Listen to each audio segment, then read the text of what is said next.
Find any traction towards doing that. Right now, they're just getting muscled all over the field and getting pushed down it. On first down, they'll go to the ground attack.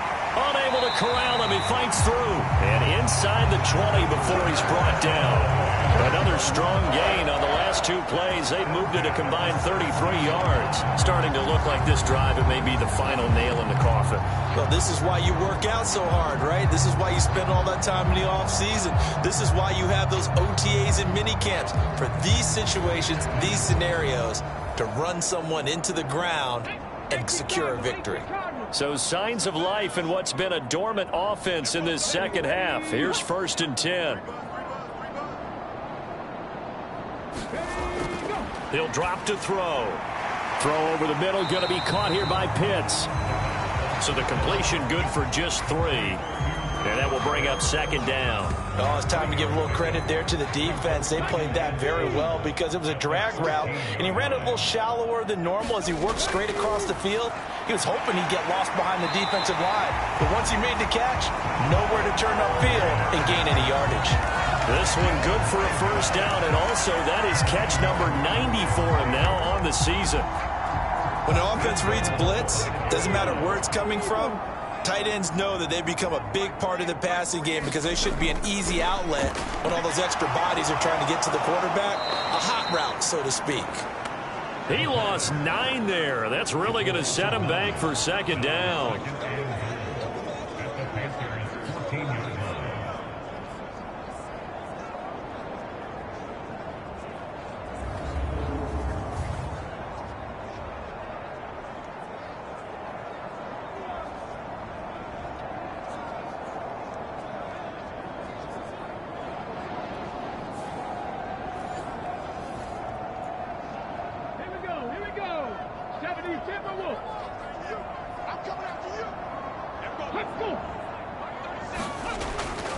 They'll set up to throw.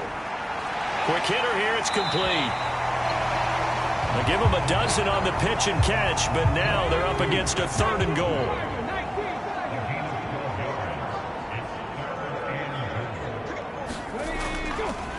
The play action fake. They'll look to throw. Escapes the sack. So no sack. He gets back to the line of scrimmage, but it'll still bring up a 4th down. Late in the game, he's certainly doing everything in his power to buy time for his guys to make a play, but in this case, he's surrounded, and all he has room to do is to get back to the line of scrimmage.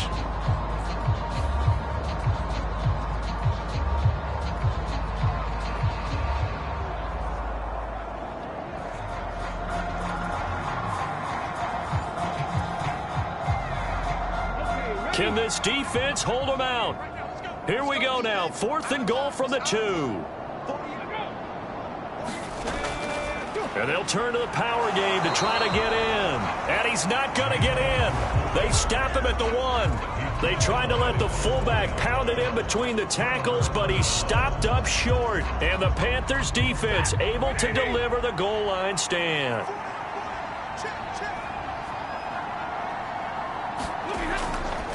It'll be Sanders to begin the drive. He'll work his way up the middle for a gain of about 4. 2nd down.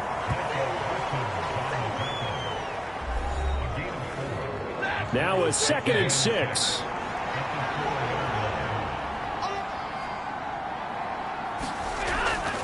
They'll go again with Sanders. And maybe a measure of revenge there. He's had his way in this one, but this time they get him behind the line.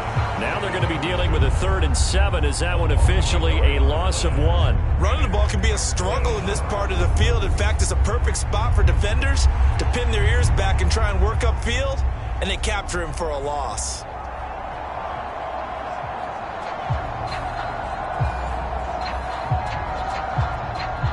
The Panthers on 3rd down. They're hitting at 60%, 6 out of 10 thus far. This is 3rd and 7.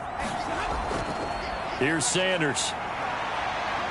And they're going to mark him down short, maybe by about a yard, if that. They'll get 6 there on the run, but it brings up 4th down. And once again, leverage wins. The offensive line, lower than the defensive front. They moved them and found some good space for the guy carrying the ball.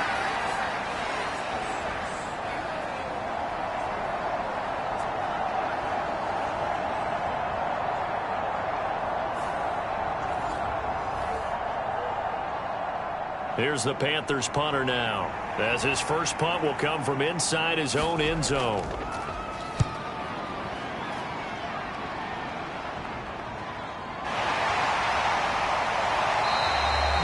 That'll go as a punt of 32 yards.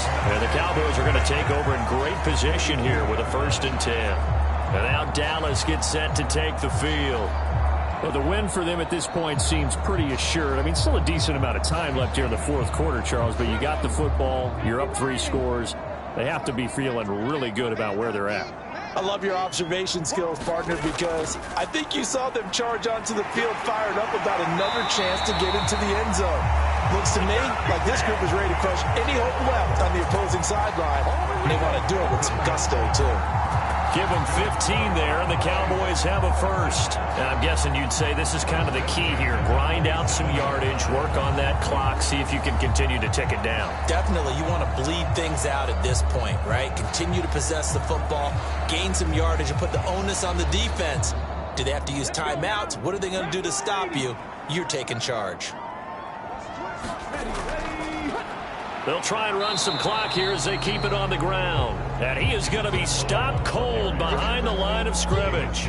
He'll lose a yard there, and it's 2nd and 11. When this offense gathers to watch the tape, they're going to like a lot of what they saw. They put up big numbers, but they might fast forward through that last play. Oh, there won't be any fast forwarding, partner. I've sat in those sessions before. You end up spending more time on the bad plays than you do on the good ones. It's just the nature of coaches. But I know sitting in that room, when you've had a big game, the night that they've had, you don't want to hear that. You just want to focus on the good stuff. He'll wind up with positive yardage. It's a gain of 3, but now it's 3rd down.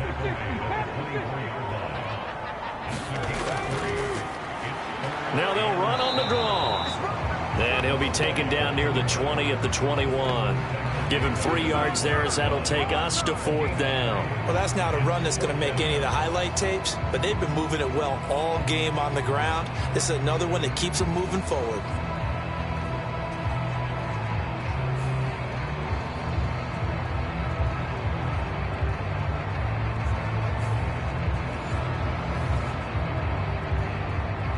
Matt Gay now gets ready for the field goal try. From the right hash, it's a 38-yard attempt.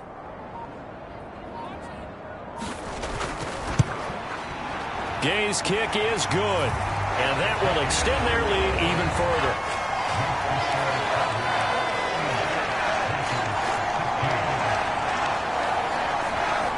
Well, no field goal attempts for him until the final quarter, but no hesitation on his end. He comes right out and nails his first field goal try. And give him a lot of credit, too, because he stood there the entire ball game, but has managed to stay with it both mentally and physically. When they called on him, he was ready, and he knocked it through the posts. Here are the Panthers now as their offense comes back out onto the field. They were coming off the extra week of rest, but this team started sluggish, and it really didn't get any better from there, and trailing big here in this 4th quarter. Back to throw, Stafford.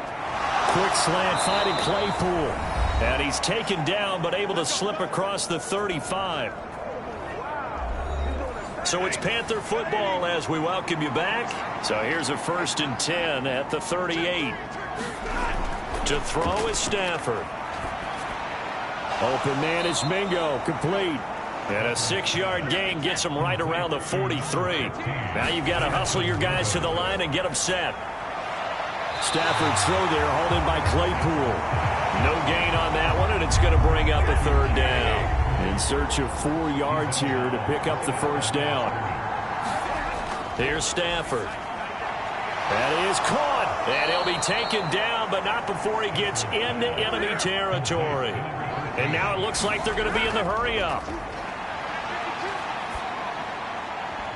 Now a nice throw here right side. He hauls it in. And he takes this just a few yards shy of the red zone before going out. A well-executed 22-yard gain. Well, those are the types of plays they probably wish they had made more of in the first 3 quarters. And this deficit going to be tough to overcome here in the fourth. But a nice first down and a pickup on that throw. Yeah, and this is where as coaches, you're looking for effort and execution, even though the scoreboard is going against you. You want to find out who's going to fight, who's going to scrap, who's going to keep their heads up and continue to play. Again, it's Stafford. Firing quickly here, and that's complete. They work now on 2nd and 9. Stafford now to throw. And he will find his big tight end over the middle. And they will eventually get him down, but he's inside the 5 all the way to the 3. And they're going to get him. They bring him down to the sack back at the 16-yard line. Now the Panthers going to use the first of their timeouts as they'll stop it with 27 seconds showing on the clock. He finds his man complete. That's Miles. This likely a must-have. 3rd and goal.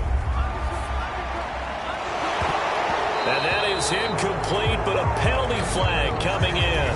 This could be a first down.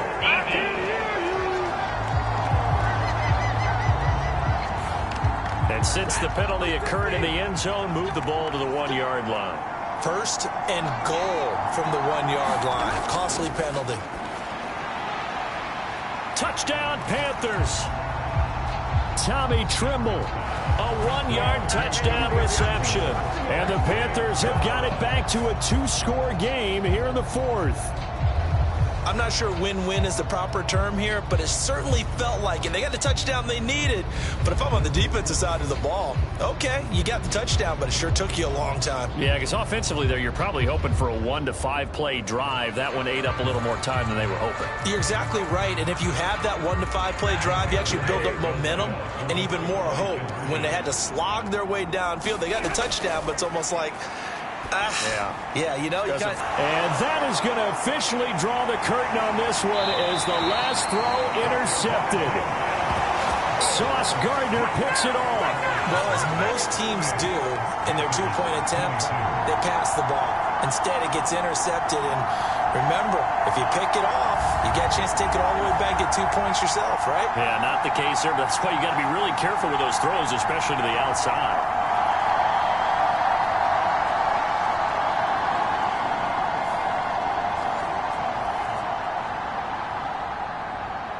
The Carolina kick team is out there ready to go, and they kick this one away.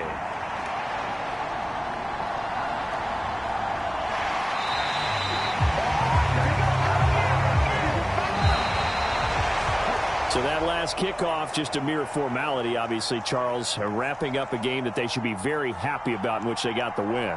Yeah, I thought they were clearly the better team by the end, and they earned this one with a terrific game plan and consistent effort throughout. Only fitting that they had the ball when the clock hit 0. So for the Cowboys, it's an important win for their playoff hopes as they move to 8-5. And they'll get another home date next week as the 49ers will come to town. Meanwhile, for Carolina, it's a potentially fatal blow to their playoff chances as they drop to 6-7 on the year. And they'll look to regroup next week as they head to MetLife Stadium to take on the New York Giants. That'll do it for us. I'm Brandon Gaudin alongside Charles Davis. Thanks to our entire crew as well. We'll talk to you next time. So long, everybody.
Today, from M&T Bank Stadium in Baltimore, Maryland, it's Week 14 of the NFL on EA Sports.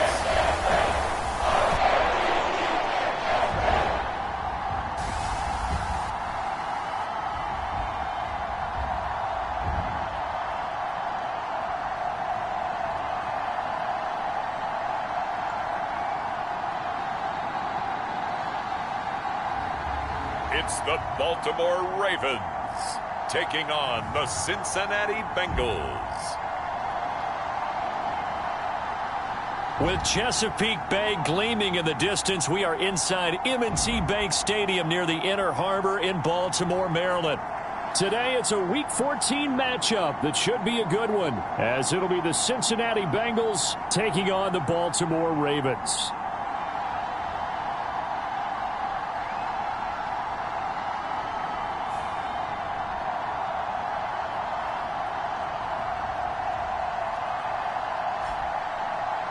Alongside Charles Davis, I'm Brandon Gaudin. And Charles, you look at this Raven team as they get ready here. They come in playing pretty well, 6-3 in their last 9 games. And the offense last week, they had things humming. If you're a defensive player, you may get overshadowed a little bit, but you're really buoyed by what your offense is doing.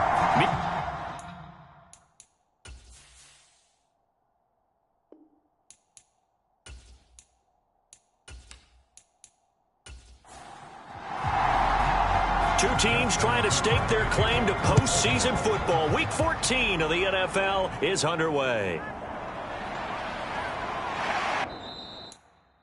And able to get this out to the 25.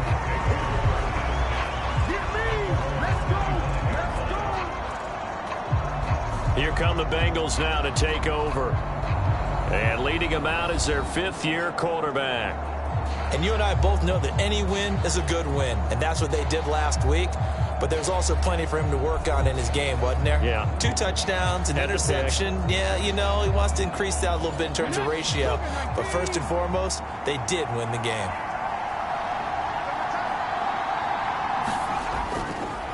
Now a play fake here on first down. Short throw to Smith. And he'll be out of bounds across the 30-yard line. 5 yards on the game's first play, second down. These two teams met in Cincinnati earlier in the year with the Bengals coming out on top. So a win here in Baltimore would give them the season sweep. From the 31, here's 2nd and 5.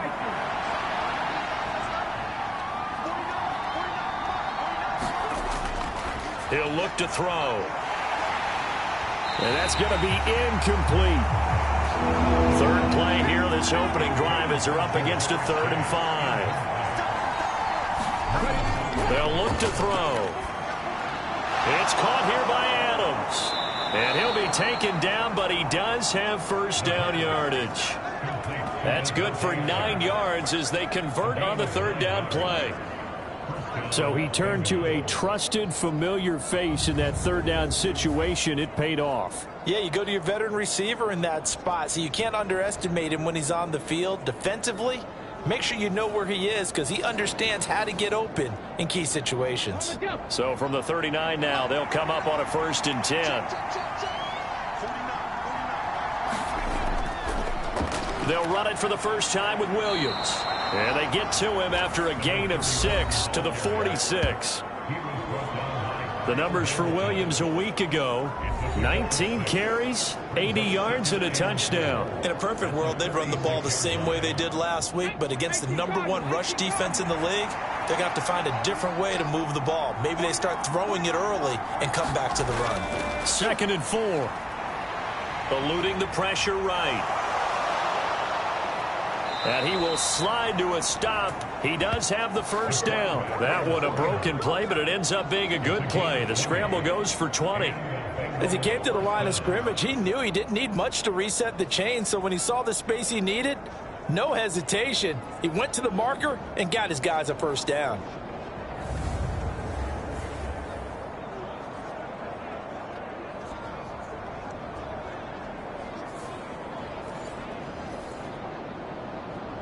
So in Raven territory now. Here's a 1st and 10 at the 35-yard line.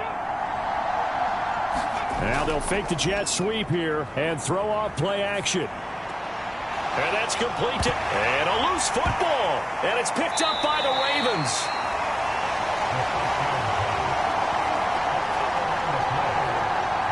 A lot of talk this week about ball security. In fact, they added an extra period in practice to be more secure with the ball. It didn't work out there. Well, sometimes you just get overexcited during the game. You may all of a sudden make your catch, see some open field, and decide you're going for it, and not realizing the danger lurks while you're doing so. And there's your end result right there. So here come the Ravens with their first look on offense. And they are led out there by their mobile quarterback. We're seeing it more and more in this league, how teams love to have athletes back there taking the snaps, guys who can throw it and move around and get yardage with their legs if needed. He's one of the best examples that we see out there right now. He can throw for hundreds of yards one week and then run for 100+ the next. He adds an extra dimension that really confounds defenses when he puts it all together. Give him 10 that time, escaping the danger, running with it, and picking up a first down. That's an early scramble that can be viewed positively by either side. From the offensive point of view, it begins to establish him as a possibility to keep it on certain plays. And defensively, they avoided giving up a huge play in one of their first tests in containing a quarterback on the run. Here we go. 53.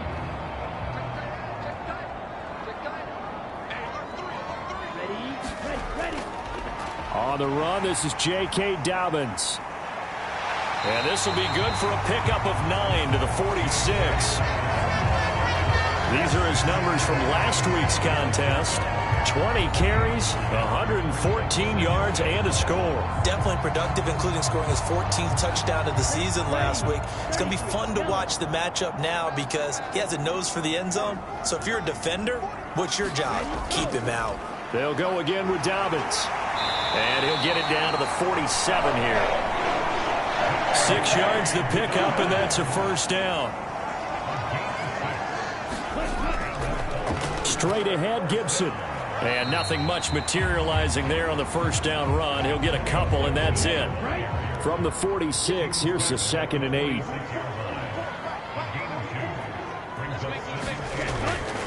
On the counter now, it's Dobbins. Oh, fighting off the defender. And he's going to be close to a first down as the tackle made at the Bengals' 39.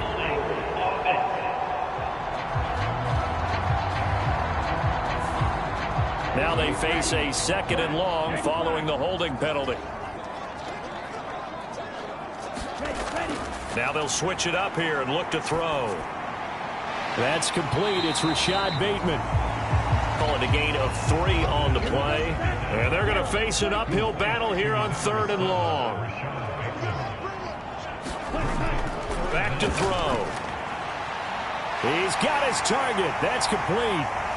And in for the Ravens touchdown. Rashad Bateman. His 2nd touchdown on the season. And the Ravens take the early turnover and convert it into an opening touchdown. As a former DB, you might not like to see that, but from a wide receiver's perspective, those are the plays they dream of. Correct on both counts, all right? Because once he took off, I mean, let's face it, that should have been done in Big Sky Country. Aren't any speed limits out there? And off he went. Glad I wasn't the one trying to chase him. Tucker with the extra point, and it's now a 7-0 game. That time a 6-play drive. And it's Rashad Bateman who finished it all off with a touchdown.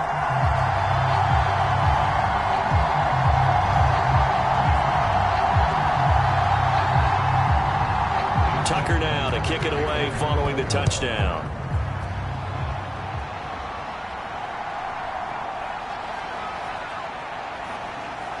And a nice return sets him up pretty good here right at the 30-yard line. Cincinnati coming back onto the field here for their 2nd drive. They had the fumble on the last drive, wound up leading to the opening touchdown. Now they'll try again here, 1st and 10.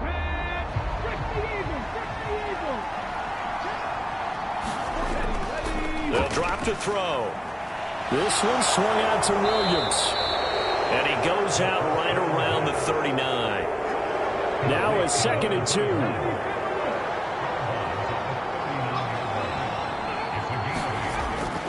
Up the middle, it's Williams.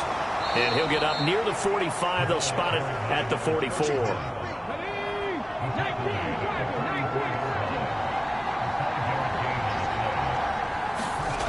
Now on 1st down, he'll drop to throw it. Oh, the ball comes out on the hit, but they'll say it's incomplete. Here's 2nd and 10.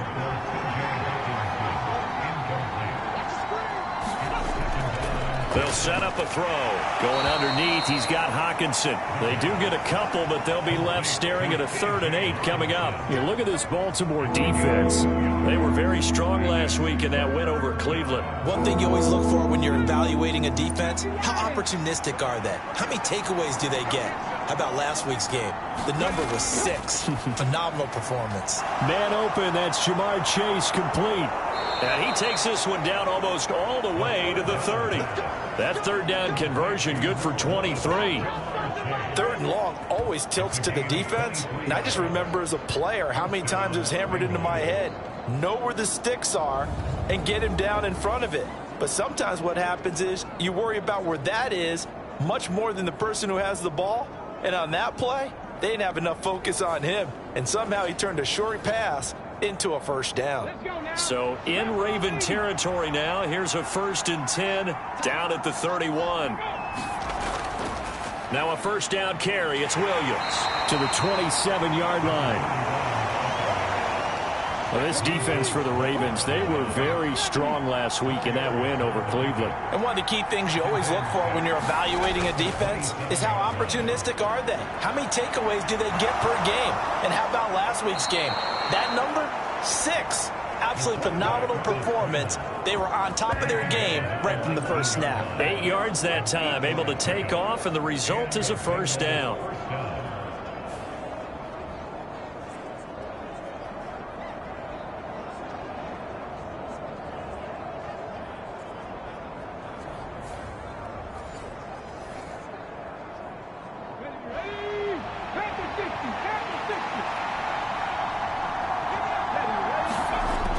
They're going to look to throw.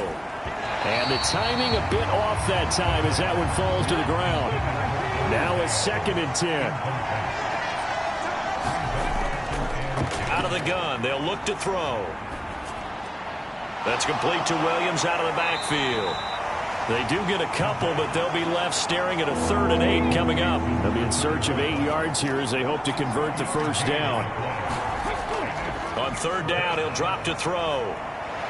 Flush, and he's going to have to eat this one as down he goes. Odafe Owe, he's the one to get him, and that is sack number 7 for him on the year. Well, it's about how teams are so competitively matched, and you just want to make those plays that give you an advantage. How about right here? The difference between letting him score a touchdown versus holding him to a field goal, that's absolutely huge with the play he just made. And you know he hated taking the loss there on 3rd down.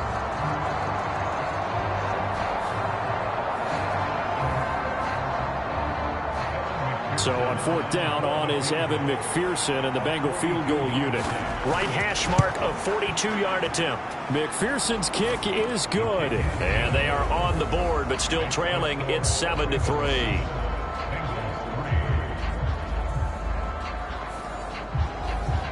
Well, in a close game like this, obviously you want the touchdown, but certainly they will take the 3.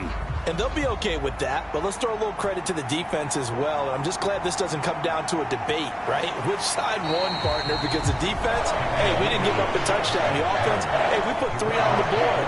Either way you look at it, I think both sides gained something out of that drive. The Ravens heading out on offense as we look at the playoff picture in the AFC. Now, the current playoff picture, and you can see they are one of those 3 wild card teams, at least for the moment, but they have not clinched that spot, Charles. And look, their message has been clear. We're keeping our foot on the gas to the very end. And how about the theater and the drama that's involved, partner? The best part, we've got a front row seat to it all. And I think this is obviously the ultimate goal when they added a 7th seed to the playoffs back in 2020. More drama, more teams in it late in the season, and more importance on games like this. And he got blown up on that play. Back at the 20. It'll go as a loss of a yard, so now they deal with 3rd and 11. You talk about this Bengals defense. They were excellent a week ago in the win over Pittsburgh. No matter what coverage was called, they were in the hip pockets of the receivers all game long. I mean, they were running the routes with them. Turned out, they were right there on every single ball thrown and came away with 5 interceptions. What do they have for this? 3rd and 11. Looking to throw. And that's going to be incomplete. The contact there enough to jar that ball free, and it brings up 4th down. Partner, we've got ourselves a ball game, and those guys on defense, they came to play. Slipped up on their first series, but they're definitely settling in now and letting it be known that points won't come so easy again. 4th down, and out comes Jordan Stout here to punt. He was only asked to punt once in the victory last week as he sends this one away. 45 yards, that's what the punt goes for. 5 on the return. And the Bengals will take over here 1st and 10. Cincinnati now ready to take the field. And after the field goal last time, we'll see what they can get here. At least they got points out of the last drive, Charles. I never met an offensive coach that didn't want to drive to end with a kick. Most of them wanted to end with a PAT, right? In this case, a field goal, they'll take it. Way better than the alternative, which is a punt. Yeah, but you met fan bases that wanted that, that weren't happy with that field goal. I haven't met a fan base yet that wants to drive to end with a kick, other than the extra point. That's it. On 2nd down, Williams. And he'll get it out to midfield. Let's say, yeah, they'll spot it right at midfield at the 50.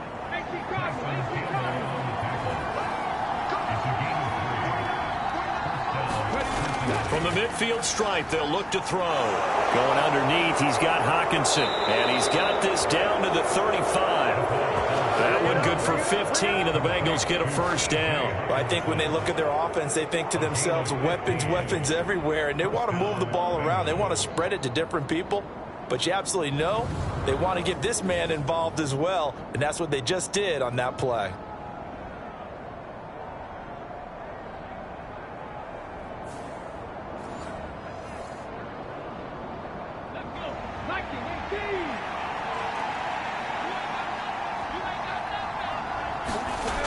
On 1st down, he'll drop to throw.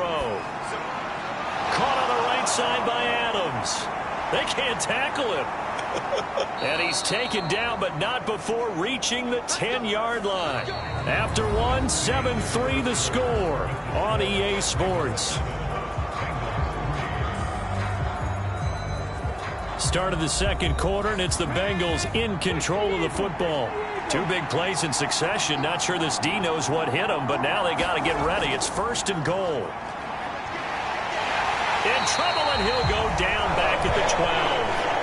Odafe Owe. That is now 2 sacks for him here in this first half. On any 1st and goal, the real estate to work with for the offense is really cut down, and the defense knows it. So they often bring heat and pressure, which they did on this play. Got him down for a loss. Not a big one, but any loss of yardage in this position is tough for an offense. They'll try again on 2nd and goal after going backwards to the 12. Now a give up the middle to Williams. He'll get this down inside the 10 for a pickup of about 3. They've been denied touchdowns in the red zone twice already. Here comes 3rd and goal. Now back to throw. Out to the left there and complete to the tight end Hockenson. Touchdown! T.J. Hockenson. A 9-yard touchdown grab. And the Bengals have taken the lead. For good reason, quarterbacks want to get the ball to the perimeter to their wide receivers for big plays. But in this situation, it felt like, based on coverage, he knew that he wanted his tight end to have the football, and for good reason.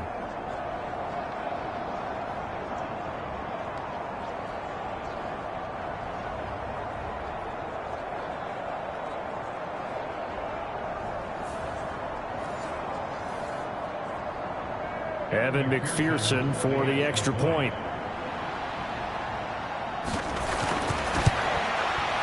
And it's through, and that makes the lead 10-7.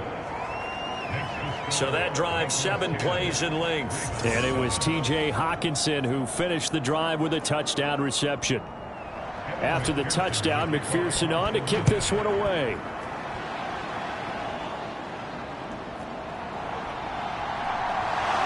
And he'll take it up past the 25 to the 26-yard line. Baltimore about ready to go on offense.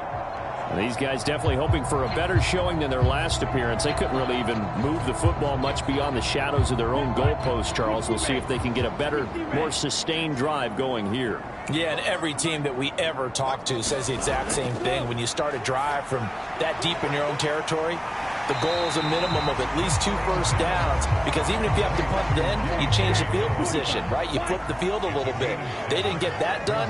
This time they want to string together a nice drive and help themselves out.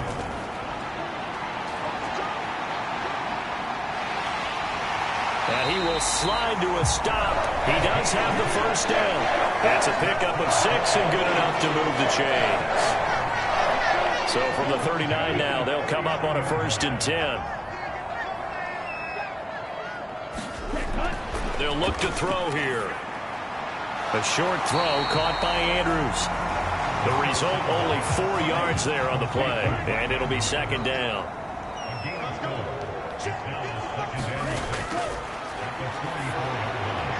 Now he dumps this off over the middle. And he'll be taken down, but not before he works it past the 50. It's a pickup of 11 and a Baltimore 1st down.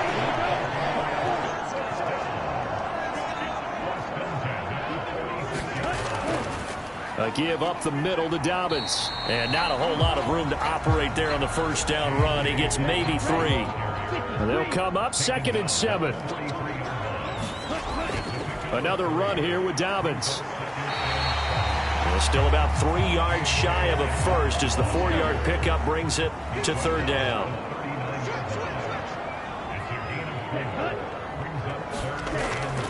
They'll run with Gibson. Now the ball comes loose, and the Bengals grab it. And his crew will take over with a football at the 35-yard line. He was trying to do anything he could to get that final little bit for the 1st down. Instead, he lost the ball. Yeah, and he was short of the 1st down, but not by much. Trying his best, as you noted, to get there. Sometimes that extra effort can cost you. Their quarterback in this offense heading back out to the field. He had the short touchdown pass on their previous drive, and they'll begin again here on 1st and 10. They'll come out throwing here to start the drive. Catch is made by Hawkinson, the tight end. That'll go for a gain of 7, and it'll be 2nd down. Nice rhythm throw there on 1st down. He located his tight end, made a nice easy pitch and catch. Hoping he can break a tackle or two. Wasn't able to do that there, but still good yardage. Here's 2nd and 3.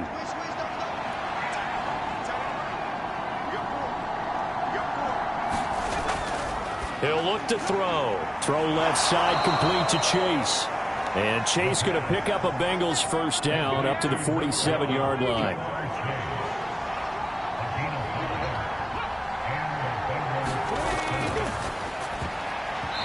Throwing quickly there, but it's incomplete. 2nd and 10. They'll look to throw again. And he knocks the ball away, and it falls incomplete.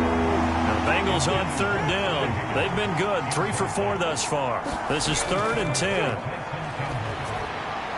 Able to find the open man. That's complete. And he's going to be taken down with the 1st down at the Ravens' 41-yard line. 12 yards there as they move the chains. All right, let's just go ahead and walk through this one pretty easily, right? Blast off the line of scrimmage, get downfield to a certain point, usually around 8 to 10 yards, turn around and make sure the quarterback sees your numbers and set yourself up for the pass. A well-executed curl route by Charles Davis. Now a handoff. Here's Williams. Oh, that one well designed as he'll take this down to the 30-yard line. 11 more on that one and another first down. That was good, tough running right up the middle. And if the defense can't penetrate and make him slow his pace or change direction, that's often the end result.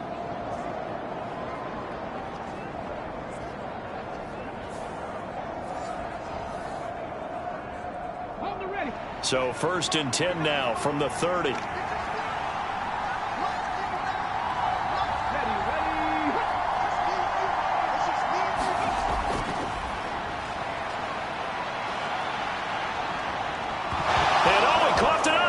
Picked up by the Ravens. And they're going to take over right there at the 22-yard line. We know he's got the speed to get downfield, Charles, but there's the negative side. A little loose with the football that time. And that's normal, especially when you have his type of talents, because you feel like you're into the open field and maybe you don't feel the people who are around you or closing in. All quarterbacks have to do extra ball security drills with the way the game's played now, because defenses, they attack the football as much as they attack the runner.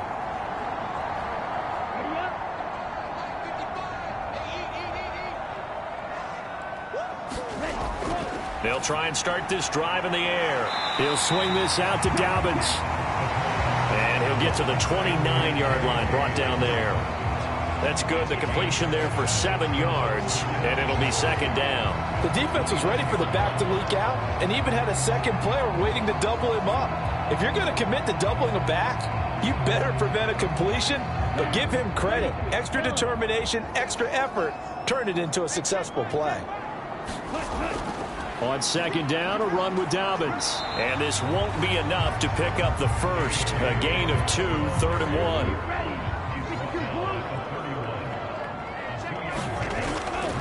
Off the play fake, he'll look to throw.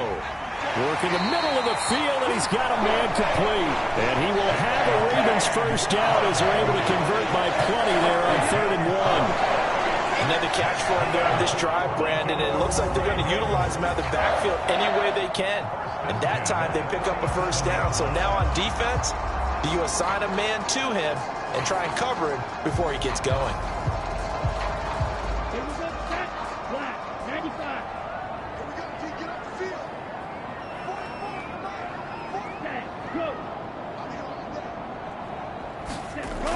They'll look to throw now on 1st down. The loss of a full 3 yards, and now it's 2nd down.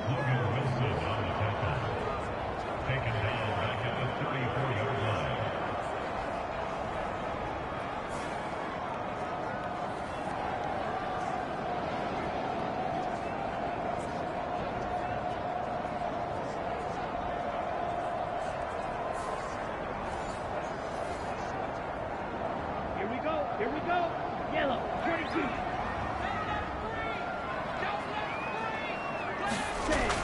Now they'll throw here out of the gun. And he'll be taken down by the Bengal pressure. Max Crosby in there to drop him at sacks on 1st and 2nd downs. Now leads to a 3rd and long. But found his way into the backfield, and he simply would not be denied. Well, they say that life's all about opportunities, and that holds true when you're playing defense as well. How about him seeing that chance, making the most of it, did a great job of wrapping him up and bringing him down. Need something from deep in the bag of tricks here after 1st and 2nd down went backwards. It's 3rd and very long. A short throw caught by Andrews. And he gets this up just shy of the 30 to the 29 before he's out of bounds. His first punt, 48 yards. This one looks equally as good. Fielded at the 20.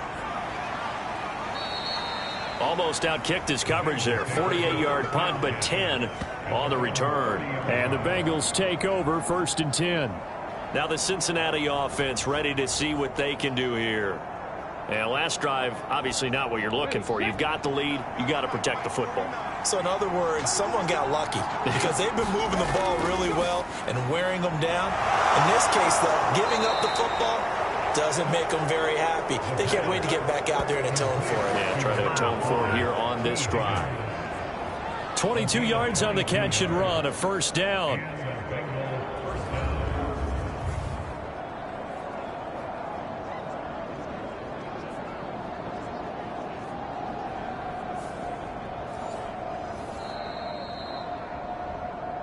2 minutes remaining in the first half. 10-7, our score.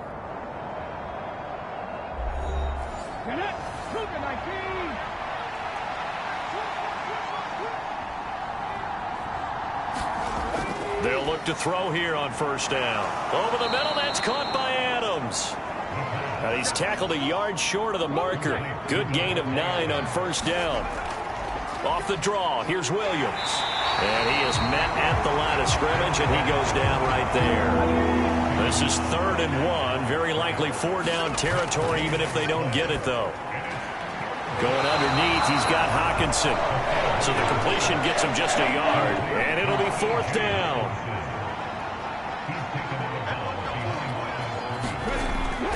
They run. It's Williams.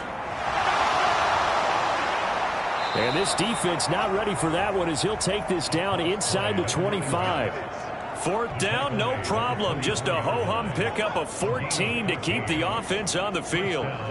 Okay, you and I are sitting up here getting ready to analyze whether they should go for it or not. Did you see the quarterback just point to the sideline and say, everybody back, I've got this call? Well, you knew this side of the field, they're in plus territory, 4th and 1. He wasn't coming off the field. No, he wasn't coming off the field, and he wasn't letting the offense go with him at all. He said, we're staying out here, and we're picking this one up. That's some leadership right there. Back to throw now on first down. And all the way down inside the 5 to the 4. The Bengals going to use the second of their timeouts as they get the stoppage with a little over 50 seconds to go in the first half. Back to throw here. Under pressure now, and he's going to go down. Sack back around the 8. Montez Sweat showing his strength and quickness there, a loss of 4. That's 3 sacks now. That's not much of a surprise to me, nor should it be to you. This team, they lead the league in sacks. Yeah, they do. This is something that we are starting to witness time and time again.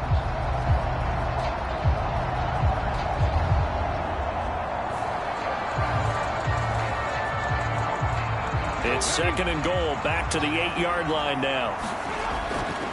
Now a shotgun snap as they'll look to throw. And he will take it on in for a Bengals touchdown. An 8-yard touchdown run. And the Bengals will extend their lead in the final minute of the half. If you're going to play quarterback in the NFL, you've got to have great vision, and you've got to remain calm when things break down in the pocket. Both of those traits are on display there. He surveys the situation, sees the middle of the field open, so he's just going to step up and take it himself. Very well done there. McPherson on for the point after.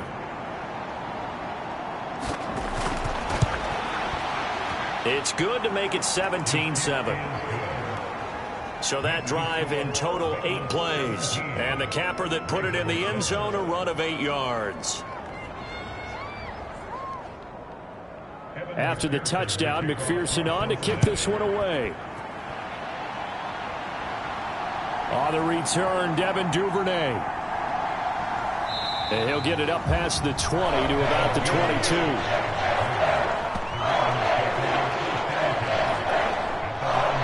The Ravens going to get one more drive here in this first half. And with time quickly fading here in the second quarter, not sure how aggressively, offensively they want to play this. I think we'll find out just how much they trust their guys in this situation if they decide to take a shot. They'll come out throwing here on first down. A short throw caught by Andrews. Broke a tackle, but not much room there ultimately. Just up past the 25 and no further.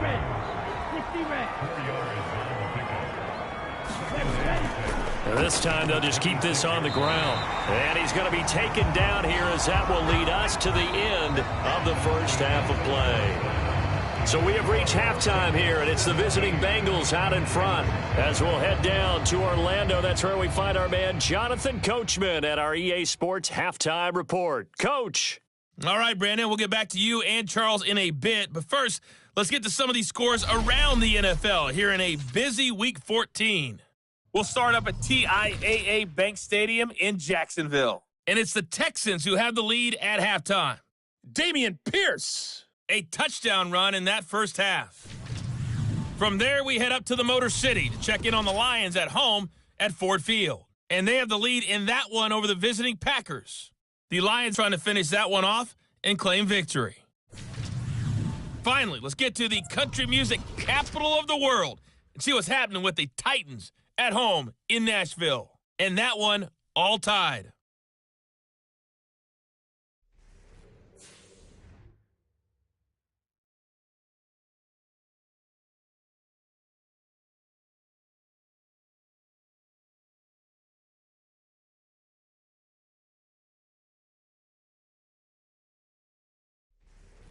All right, Coach, thank you very much. As we welcome you back for quarter number 3. A 10-point game, 17-7 the score as we get back to it on EA Sports.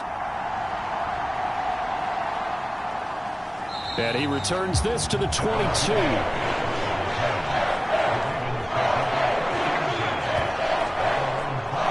Out come the Ravens now. They'll go on offense first here in this third quarter.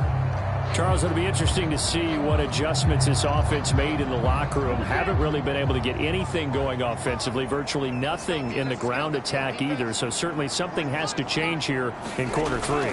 And I'm pretty sure their friends from the defensive side of the ball told them exactly that, because those guys, the stop troops, they've been playing pretty well. They've kept them around in this game. Now, they got some time. The running game struggled in the first half. Opposition knows how to focus on defending the pass here. They've got to re-energize that ground game and maybe open things up for a comeback here in this half.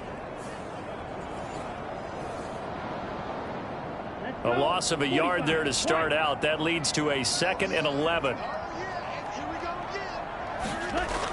They'll set up to throw. Oh, he had a man running free, but he overshot him, and it's incomplete.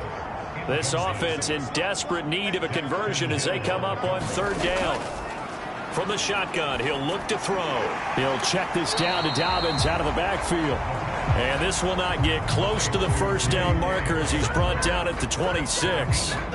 5 yards, not enough, and it'll be 4th down. I know it was a gain, but you have to sense probably a little bit of disappointment there, because when it's out there in open space, I think they expect to get more out of a play, don't you? Especially when you're getting it to your guy out of the backfield. You're expecting him to be able to create something, be a little more shifty. Yeah, no doubt about it. Good open field tackling, held it to an okay gain.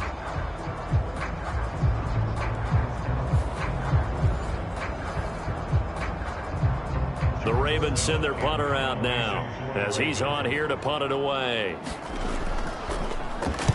And he'll get this away into the icy winter air. Call it 46 yards on the punt, just a single yard on the return as he was covered quickly. And out will come the offense as they take over. So here are the Bengals now as they get their first possession of this second half. We have not seen much on offense here from either side these last few drives. We've hit a wall, so to speak. And have hit it hard, haven't we? Because the defenses right now, they seem to be a step ahead, don't they? Beating them to the point of attack, beating them to the punch. These offensive guys are tinkering like crazy. What's it going to take to get back on track? Yeah, both sides searching for adjustments. And that's what this defense is going to need to do more in the second half. Good pressure that time, forces some indecision in the backfield. He's going to wind up being taken down for a nice loss.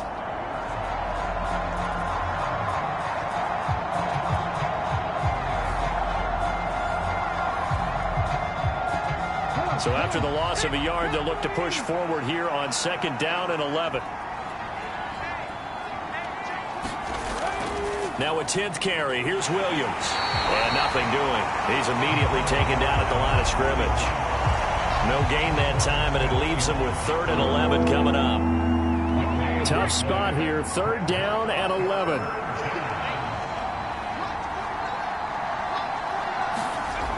He'll drop to throw. And he's going to drop this off to Williams, complete. And he gets this up just shy of the 30 to the 29 before he's out of bounds. And on 4th down, on is the punt team sending this one away. It'll be a 44-yard punt. The return goes for 8. And the Ravens will take over. Now the Baltimore offense heading back out onto the field. And both of these defenses have been stifling these last few drives offensively. Just not able to get anything going. So what needs to change? I think a lot of the guys will go back and review, so to speak, because everyone has someone assigned to how did each play work. Okay, what did we use that kind of worked for us during this game? Try and get back to some of those plays, as well as the possibility of showing something you haven't shown already in this game and trying to change things up. We'll see if they take the advice of Mr. Davis. I thought there at the end he may have had a chance to release that, but that pocket closed a little too quickly, and down he went. Yeah, he was certainly trying to do everything he could to extend the life of the play, probably counting in his head 1, 2, and then he ran out of time. Protection certainly going to need to be a bit better here on 2nd and 16. They'll run up the gut with Dobbins. And he'll be brought down shy of the 40 at the 38-yard line. It's a pickup of 12, and that'll set up a 3rd down. I was pretty surprised there when they lined up to run it on 2nd and long, but it worked out for them. It certainly did, and that requires some confidence, some fortitude, and a little bit of hope, doesn't it? You hope you catch the defense just right and break off a big run to help yourself out on the next down. So many times when we talk about coverage, we're just about a defender running with a receiver, but a big part of it is understanding where the football is, finding it. In this case, when it arrived, it wasn't a surprise, and he was able to bat it away. On 4th down, the punt team is on as this is sent away. And that hits at the 6 and carries into the end zone for a touchback. Cincinnati now ready to take the field. And our game's hit a little bit of a lull here, a little bit of a snag. Punts on back-to-back drives. And old-school coaches don't necessarily mind that. Didn't turn it over, right? Didn't create a big play for the other team. Right now what you're looking for is can you gain an advantage in field position? And that's what both teams are seeking right now. And they'll be seeking to gain that advantage here on this drive. I like how they've started the 3rd quarter here. They force a punt on the first drive, and after this sack, it looks like they'll be forcing another one as well. Absolutely. Maybe got their 2nd win coming out of the locker room.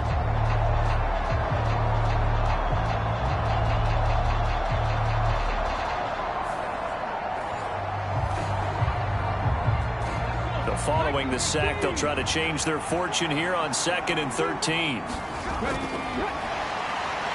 And pressure coming, and they got him once again. It'll go as a loss of about 6, and now it brings up 3rd.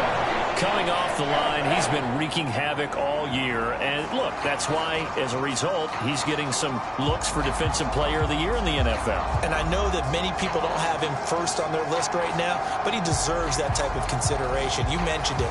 All year long, he's made big plays and continues to do so. Imagine if he has a big game here. If so, he could vault himself right into the #1 spot. Flushed out right, and that is incomplete. Well, he certainly did a nice job improvising there, extending the play, hoping someone would come open downfield, but they never did. So they're forced to punt on 4th as this one's away. That'll be a 43-yard punt, just a single yard on the return. And they will take over 1st and 10. And now Baltimore gets set to take the field. See if they can put this drive in the end zone, Charles, because it's been a little bit of a rough go at times. They've had to punt the football a ton in this ball game because of stalled-out drives. So are you saying that you're kind of tired of seeing the punter run out there and do his thing during this game? Is that what you're trying to say?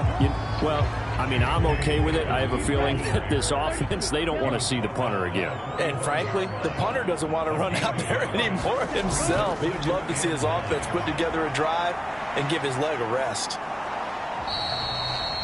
It's just a gain of a couple there on the scramble, and now it's 3rd down.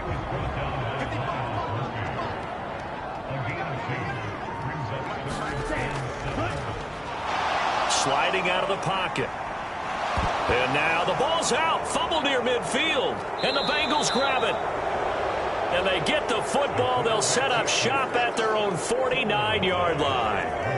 And that play just looked a little helter-skelter from the start. That's the risk as a quarterback. Once you take off with that football, you might fumble it, and he did. And he was going for the reward, which is gaining yardage, breaking down a defense. But you're right about the risk. Always lurking out there, someone always trying to get to the football. Try to find a place to cover up and slide and protect what you've earned. A very good starting field position for the Bengals here as they come up 1st and 10, just shy of midfield at the 49. Trying to get it to Chase, but it's intercepted. Picked off by David Ojabo. And the Ravens are going to have great field position here as this is returned just shy of midfield. He's on quite the interception run. He had 2 last week, another one here. Remember, he's not a DB, he's a linebacker. But how many of those linebackers started as DBs and pumped themselves up into being linebackers? So the ball skills are the same, right? The coverage skills and responsibilities are the same, and he is paying it off in a big, big way.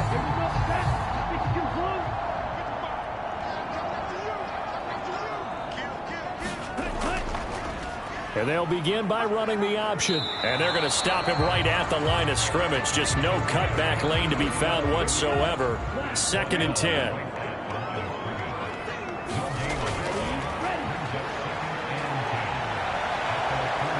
And he'll slide to a halt here. Still a little shy of the 1st down marker. This offense in desperate need of a conversion as they come up on 3rd down.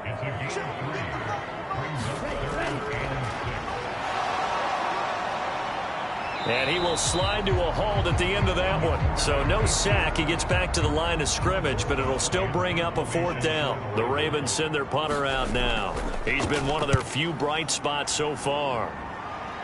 And this will be up to the ruling of the side judge here. He says it crossed out of bounds at the 16-yard line. Now the Cincinnati offense ready to see what they can do here. The last drive for this offense, Charles, you remember it ended in one play, that quick interception, but they do still have the lead as they start this drive here.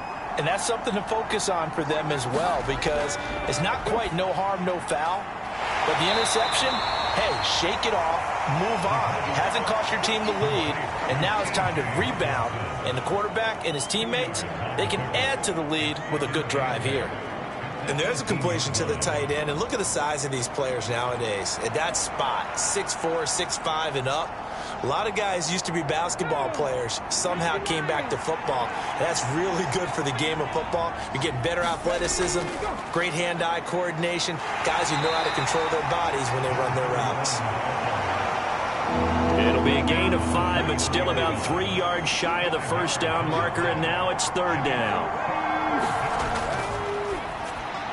He finds his man, complete. That's Adams.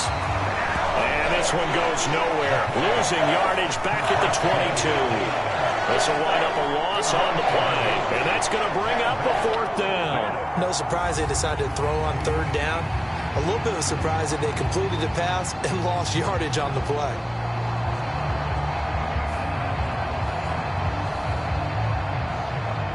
The Bengals bring out their punter now, as he'll come on to kick this one away.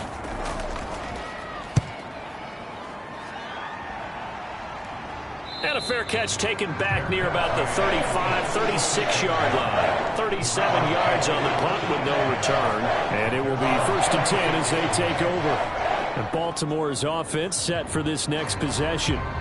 And Charles, a very uninspired effort. The last time we saw them out there was a quick 3-and-out, then they punted the football. Yeah, and you never want to get stopped so soundly during a series, but what would be even worse now is letting it happen again right here. They've got to get going. And getting this just shy of midfield, they'll spot it at the 49. 52 yards rushing for him now as he's run it 11 times. That's pretty much meat and potatoes right there, wasn't it? Just go right at him and let your big horse charge up the middle. Not too fancy there, was it? Nothing fancy at all, challenging that defense. And on that go-around, the offense won the challenge.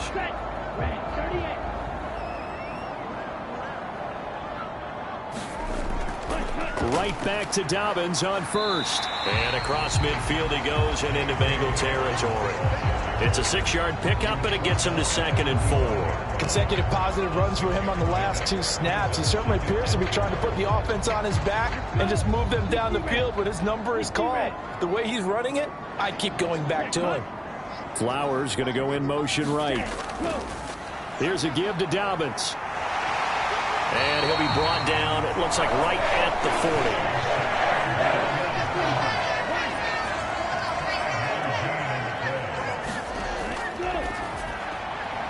The throw on the quick slant going to be complete. And he's going to get this inside the 30. 12 yards to pick up there. Good for a Raven first. And that's one of the better plays we've seen this offense put together so far. They haven't been able to get on track much at all. But listen, they're only down a couple of scores with the rest of this quarter and the entire fourth remaining. So, stranger things have happened. On 1st and 10, it's Gibson. And he can only manage to get a couple. 2nd and 8 coming up.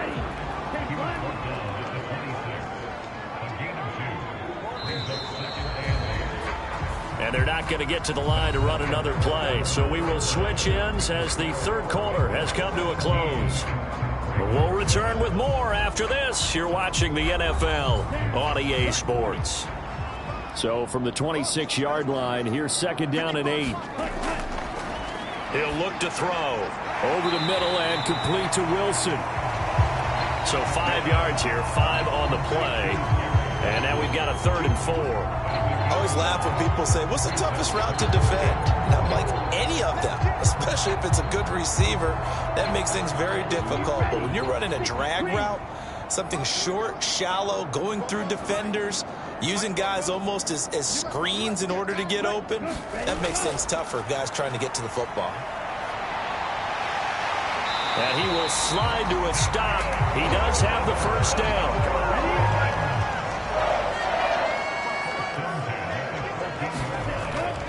They'll look to throw. And that is incomplete. Oh, the coverage a little too good there. And it's 2nd down.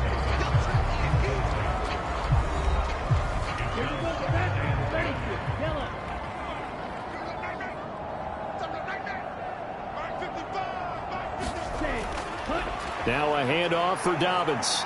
And once again, not much running room, if any at all. And this offense on 3rd down today, they're hitting at just 30%, 3 for 10. This is 3rd and 10. Oh, no, he lost the football. And the Bengals grab it. And a big turnover there as his guys will get the football back. Hey, we can preach ball security all we want here, but how about that effort on defense? Excellent job inside the red zone. Just took away at least 3 points by forcing that fumble. The Bengals offense getting set and ready to go again here. Turnover that just got them the football back, obviously a big one, because had they been able to score on the other side, this would have been a one-possession game. So you don't sense full relief here then? No, I don't, especially with the ball this deep in their own territory, because you make a mistake, they've got it right back in prime position. They certainly do. So now, almost like a 4-minute offense, right? Take care of this bad boy. Make sure the other team doesn't touch it, but move it with consistent gains. Wear down the clock and make them use their timeouts in this situation.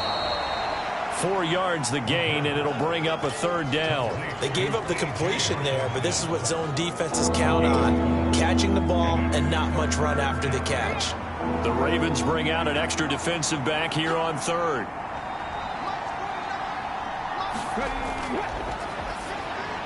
Looks again for T.J. Hockenson, and he's got him again. And he is going to have a Bengals first down.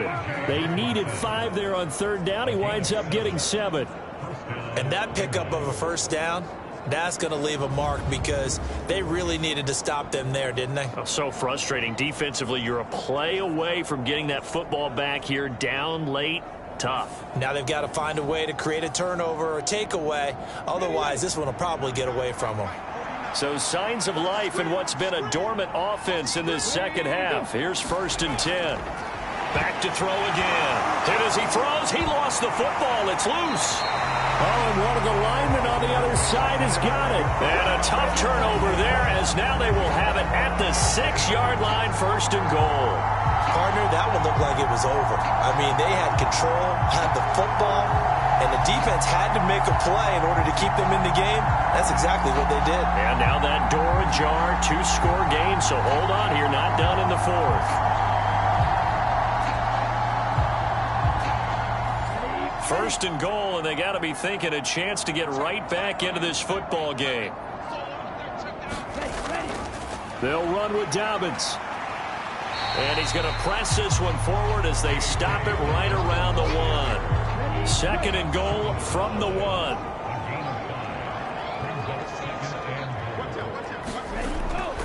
Dobbins once more. And he is into the end zone for a Baltimore touchdown. J.K. Dobbins with now 15 rushing touchdowns on the year. And the Ravens have made it a one-score game again here in the 4th.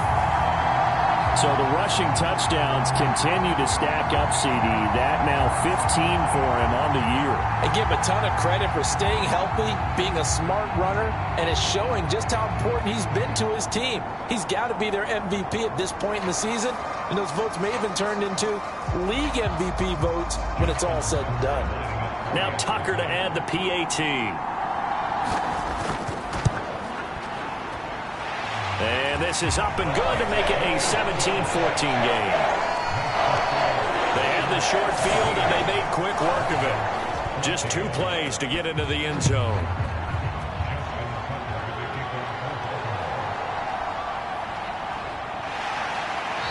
And he's up past the 20 to the 22-yard line.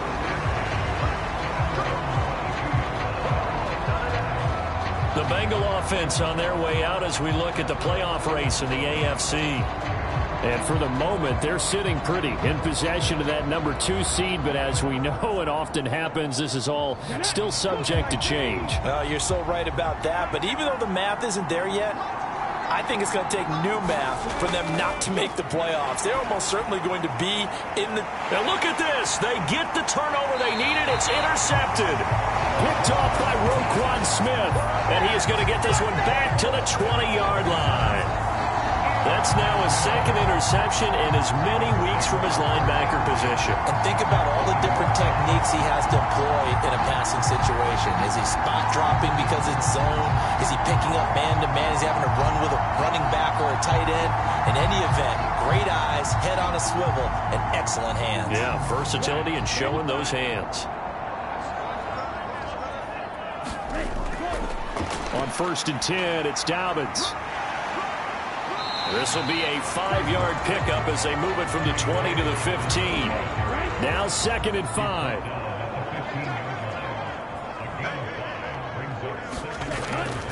They'll go again with Dobbins. And he's dropped just before the line to gain. 4-yard pickup leaves him with 3rd and 1.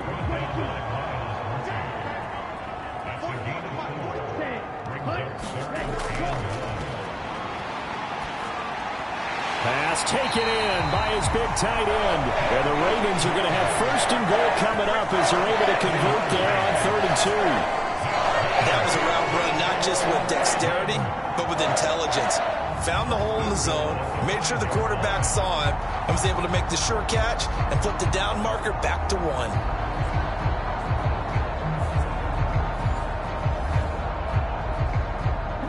Only way to get the lead here, of course, with a touchdown. And that's what they're gunning for on 1st and goal. Now Dobbins. And he's going to press this one forward as they stop it right around the 1. A pickup of 4 on 1st down. It'll be 2nd and goal. You know, when this offense gets down here near the end zone, they're going to turn to their bell cow, and this guy's been a touchdown machine all year. Excellent job stopping him there on 1st down. 2nd and 1. And in for the Ravens touchdown. Charlie Kohler, his 1st touchdown on the year. And the Ravens have moved out in front here in the 4th quarter. There it is, partner. You see it. 4 fingers. What does that mean? Fingers. That signifies the 4th quarter's here. That's right. Who's going to dominate? Usually both teams are holding them up. We own the 4th quarter, what we found out so far. 2 touchdowns here. And now they've taken the lead. Yeah, second one putting them in front. You know what I see on the other sideline, though? It seems like they've tensed up, had that lead. They were playing not to lose it, and they've lost it. That's a great observation. When you play not to lose, you usually don't win. Now, though, they'll have the opportunity to respond. Tucker able to connect on the extra point, and that will make this a 4-point game.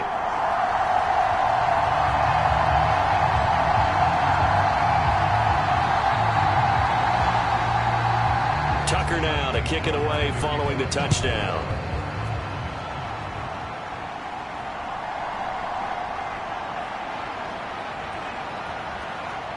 And they'll start this drive just across the 30. Pretty nice work on the return.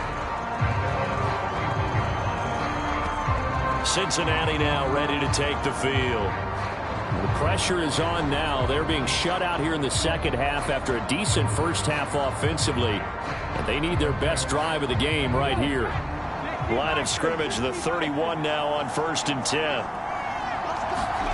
Trying to shake off the interception from the last drive. He'll look to throw. And they get him down, but not before he takes it across the 40-yard line. 1st and 10, and they've got 3 tight ends out there. A jumbo package look. Back to throw. Another one into the hands of Jamar Chase. And he'll be taken down, but not before he gets into enemy territory. Another connection between the two. This one good for 12 and a first down. Just more of the same here. That's back-to-back catches for him to start the drive. They've looked his way quite a bit, and with good reason, as this duo picks up yet another first down. Back-to-back good plays have them on the move on first down. They'll drop to throw. Over the middle, complete. It's Adams. And he gets this inside the 35-yard line. Now a first down carry. It's Williams. A pickup of about 3 yards as he's taken down at the 31. Let's give a lot of credit to the offensive line. They've been able to move the ball really well on the ground the entire game. And while that wasn't a huge one, that's okay. They'll take them in short, steady bursts. Williams going to get it again on 2nd down. And he'll be brought down at the 21, just shy of the 20 in the red zone. 62 yards rushing for him now as he's carried it 13 times. Well, partner, I know this type of running back. I mean, this size, this intensity usually gets better as the game goes on. And I can just tell you from experience, the first few quarters, oh, you're eager. You come running up there, I'm going to tackle this guy. By the 4th quarter, you're coming up and thinking about it. And D-line wearing down 4th quarter. Yeah, that's not a guy they want to see consistently. Rolling to his left. He's going to be sacked back at the 23-yard line. It'll only be a loss of a couple, but the pressure gets home on first down. This offensive line flat out cannot handle this pass rush. We've seen it demonstrated time and time again to the tune of 7 sacks in this game thus far.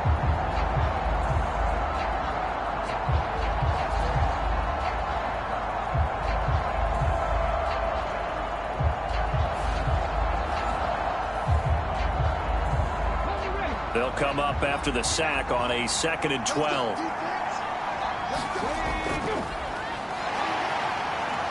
Oh, no, he lost the football. But it looks like one of the DBs has it. And his guys are going to get the football at the 37-yard line. Hey, I'm all about defense forcing plays and getting takeaways. But an interception and 2 fumbles in their last 3 offensive possessions. Time to readjust. Yeah, you can't just give all the credit to the defense on that. They've got to look in the mirror and take the blame themselves and figure out how to not do it anymore. Baltimore with good starting field position as they come up 1st and 10 at their own 37. And now the drive starts with a completion out to the right. Calling a gain of 6 on the play. And that's going to bring up 2nd down.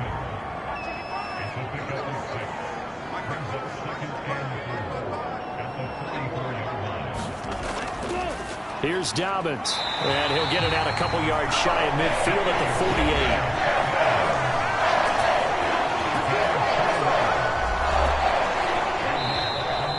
48. 4th quarter, down to the final 2 minutes, and we've got a 1-score game. So it's Raven football here as we welcome you back. They've got a 1st and 10 as they look to try and finish this one off.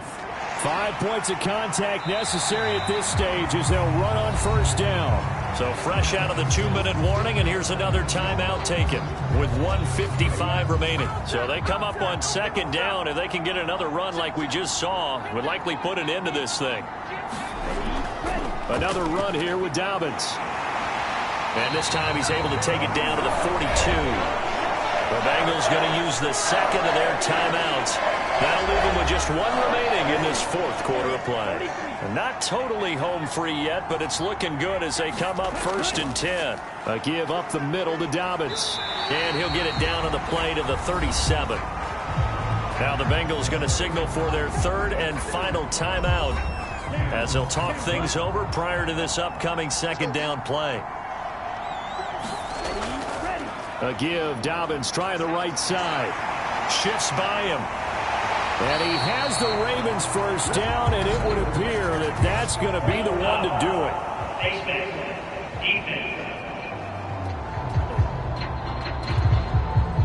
Wow, a personal foul at this stage in the fourth.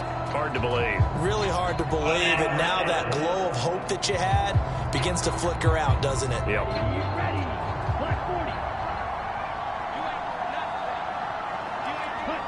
And they take a knee. So they get pushed back to the 11, and here's 2nd and goal.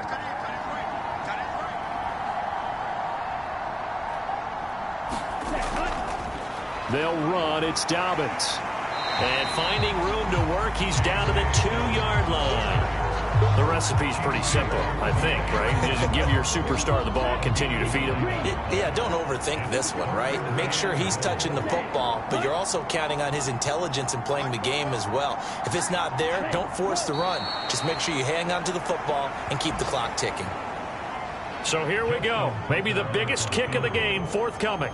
This will get the lead up to 7.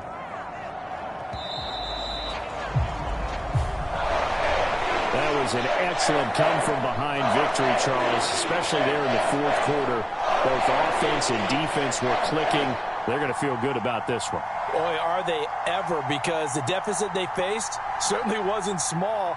They obviously did not give up on that one, and in the end, how about that come-from-behind victory? They'll cherish this one for a while. So for Baltimore, it's a 10th win on the year as they move to 10-3. And they will hit the road next week to take on the Indianapolis Colts. Meanwhile, for the Bengals, it's just their 3rd loss as they fall now to 10-3. And they will try to get back in the swing of things next week on the road. I'm Brandon Gaudin. Certainly have to thank Charles Davis, my broadcast partner, and our entire crew. We'll catch you next time right here. It's the NFL on EA Sports.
Tonight, from Hard Rock Stadium in Miami, Florida, it's Sunday Night Football on EA Sports.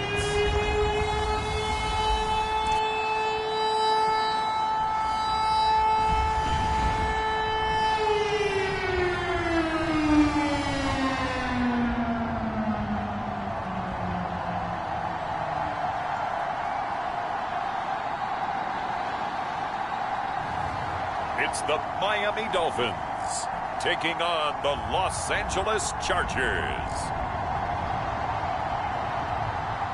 Well, much of the country is struggling under cold temps and some of that white stuff. No such troubles here at Hard Rock Stadium in Miami.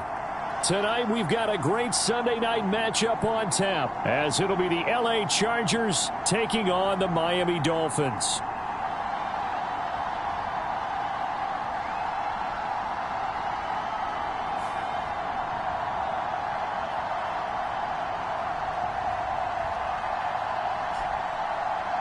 Hi, everyone. Brandon Gaudin, Charles Davis. Charles, you look at the Dolphins as they enter play in this one. They've handled all comers through the first 3 months, a perfect 12-0. Yeah, they're 3/4 of the way to a perfect season, and now is where it really starts to get into your mind. We'll see if it affects their play in any way. Meanwhile, for our visitors, the Chargers, they come in riding high.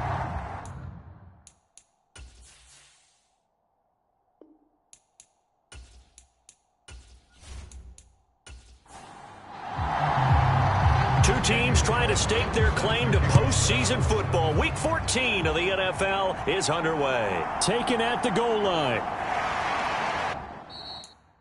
And no alley to be found. The coverage was solid, and he's dropped at the 18. So here's the Charger offense making their way out. And trotting out there, a guy who's established himself as a veteran in this league. Now in his 5th year at quarterback. And the guys on the other side of the ball know they'll have to be on their toes. And it's obviously not just the passing, but the running element that makes him dangerous. He ran for over 100 yards in that game last week. So keeping him contained will be a big emphasis for this defense. Now a play fake here on first down. Pass complete. George Pickens with it. 14 yards there on the first play from scrimmage. From the 32 now. Here's 1st and 10.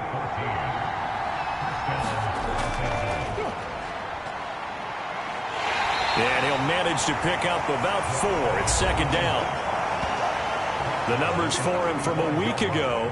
20 carries, 104 yards, and a score as well. Has 9 rushing touchdowns on the season, so a lot of credit has to go to the rest of the offense because, you know, those big guys up front are doing work. But now, the goal is to get to 10. And don't for a second think that the defense doesn't know that. They'd like to do their best to keep him at the end zone in this one. Oh, now he's stripped. He lost the football.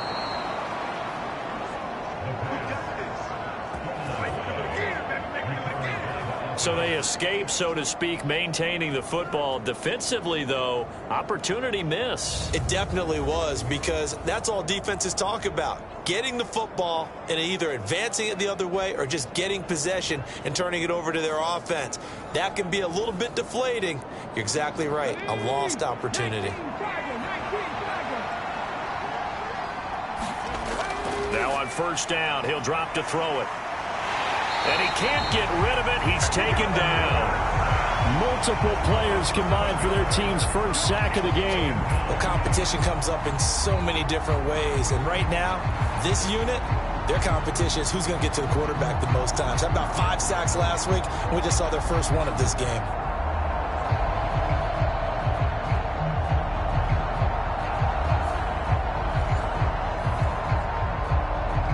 Don't need it all back at once, but you figure they're going to need something here. 17 yards to go on 2nd down. They'll set up a throw. He finds his man, complete. That's Price. And a 6-yard gain gets him right around the 43. This defense for the Dolphins, they were terrific a week ago in the win over Washington. And every defensive team that we talk to, they spend a lot of time talking about creating turnovers. And anytime you get 2 or more in a game, you've had a really good performance. They exceeded that number in a huge way. They got the football back 4 times in the win. He'll connect on the out route with Ingram. And he's not quite going to get to the marker. It'll be a gain of 8 on 3rd and 10. Well, it looks like they got what they wanted. They got the completion, but they weren't able to break any tackles or gain nearly enough yardage to pick up the first down. Now to be 4th and short.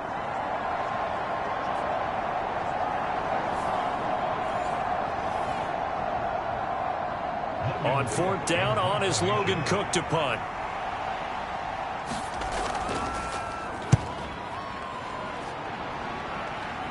And this will be out of bounds, and they spot it at the 15-yard line. Not too bad. So here come the Dolphins now as they get set to take over on offense. And a glance here at their quarterback, standing 6'3".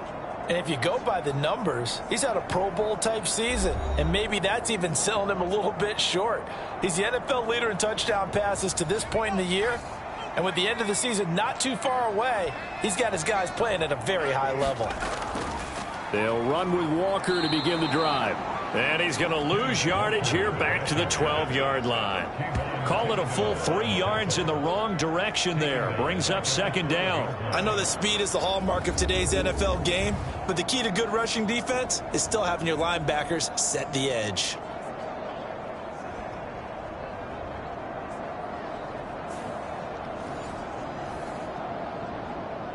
A 3-yard loss to start the drive. They'll look to make that up and then some on 2nd and 13. Back to throw. Costello. A gain of 8 there on the play. And it brings up 3rd and 5 now. They'll need 5 on this play to move the sticks. From the gun on 3rd down. Costello got a man and he hits him in stride. And oh, he's just going to be short here, barely, maybe by a half a foot. It'll be 4th and inches. Well, I see you nodding your head along with me, partner, because it's pretty obvious what they were trying to do there on the drag route. With his speed, they're hoping he can turn the corner and maybe take this to the house. But that was excellent work defensively to make sure once he caught it, he wasn't going anywhere. Here's Tommy Townsend on to punt. He only punted twice in the win last week as he gets this one away. Fair catch called. It's taken in right at the 20-yard line. It'll be a 51-yard punt that time. And it'll be Charger football here as they take over. The Chargers get set to go here for their 2nd drive. And there, of course, was a lot of talk about this ball game coming into play. 2 division leaders in the AFC. Could this be a potential playoff preview down the line? Yeah, and I think when you're talking about the talk about this game coming into play, you're talking about me because I blew up your phone all week prior to this one. I was so excited about this game because, to me, it's not out of the realm of possibility that these two teams see each other again down the road. I like this matchup. They match up very well against each other. Because his primary job is defending against the pass, you don't often see a cornerback making tackles in the backfield. But he's playing run all the way here.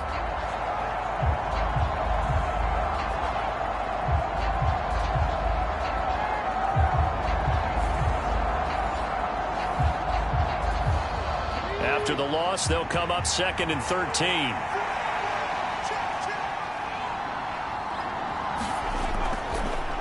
They'll keep it on the ground. Porter. And he goes across the 20 to the 22. Dolphins bring on an extra defensive back on 3rd down. They're going to look to throw. And he's not going to sniff the first down here. He stopped at the 25. The decision to tuck and run gets him 3, but that's not enough. Now it's 4th. And, partner, I would guess that in his headset he was hearing from his coach, it's 3rd down, don't take a sack. And in this case, he's able to avoid the pressure and get out of there. He doesn't get the first down, but he does turn a possible loss into positive yardage. Here's Logan Cook now to punt this one away.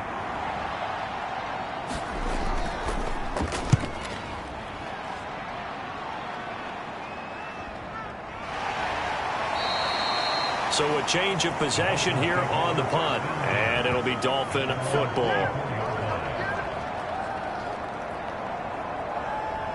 So the Dolphins offense heading out as we give you a look at the playoff race in the AFC. As of this moment, as pretty much everyone knows, they sit alone in that top spot, but nothing is guaranteed. They haven't even clinched the playoffs. So a good start, but a long way to go. And you know, a blunt veteran inside their locker room has stood up at one point or another and said, you know all this means nothing so far. We've got to cover this, get it done. What do we want to be? It's like winning a title in August, right, in preseason. Doesn't count. Let's go ahead and get this thing done.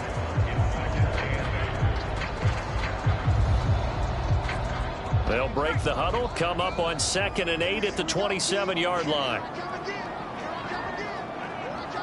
And they'll send the slot in motion left. They'll fake the jet sweep and go instead with Walker. And they get him behind the line, so that short gain on first down quickly negated. It'll go down as a 2-yard loss, and it brings up a 3rd down. Sometimes I forget how much information he has to go through before the ball's even snapped. But what a diagnosis right there. Saw the play, shot through the gap like a rocket, and ends up spilling it for a loss.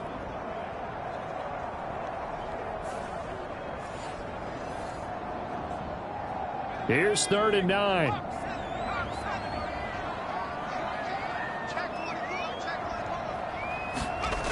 Looking to throw. Costello. And that's going to be incomplete. The coverage too good there. The contact popped the ball free, and it's 4th down. Every offense tells you they want to come out and start fast. That's not unusual at all. But this group, they've yet to get much rolling through their first 2 drives. It looks like they're going to have to give up the football again after this one.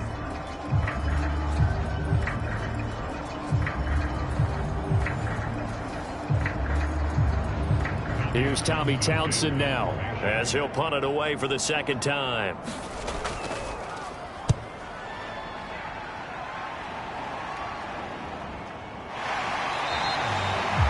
Good open field tackling there. A 50-yard punt followed by just a 1-yard return. And that will come the offense as they take over. And the LA offense ready for this next possession. We've seen both of these offenses still sort of in that figuring things out phase, but I suspect some action on the scoreboard soon as they start out here 1st and 10.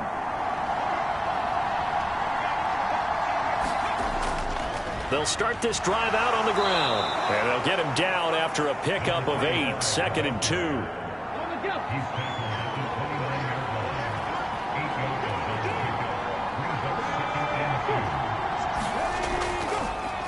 They'll keep it on the ground. It's Porter, and he gets this one just shy of the 40. They'll mark him down at the 39. A 10-yard pickup, and it's enough for a Charger 1st down. That's his longest run of the first quarter. And, Charles, we talked before the game about them needing to establish the run game. They'll be looking for more of that. And they got to the perimeter. So that tells me that that's part of the game plan of what they want to get done today. So they'll have some complementary runs where he'll run it to the inside. But it appears that when they want the big yardage, they think they can get to the outside and make it happen. Back-to-back good plays have them on the move on 1st down. Up the middle they go. Porter. And he takes this up right near the 45-yard line. Ball spotted at the 45. Here's 2nd and 4. Now they'll switch it up here and look to throw. He finds his man complete. That's Porter. And tackled down after a gain of 3. Leaves him with 1 yard to go on 3rd down. In motion left here, one of their tight ends. On 3rd down, it's Porter. He's going to be a yard short. Needed 2, but only got 1. 4th down. Well done to sniff that out defensively. He had it diagnosed pretty quickly. I love that description because diagnosed is perfect on that one. Read his keys, made the play, and he couldn't even get going moving the football.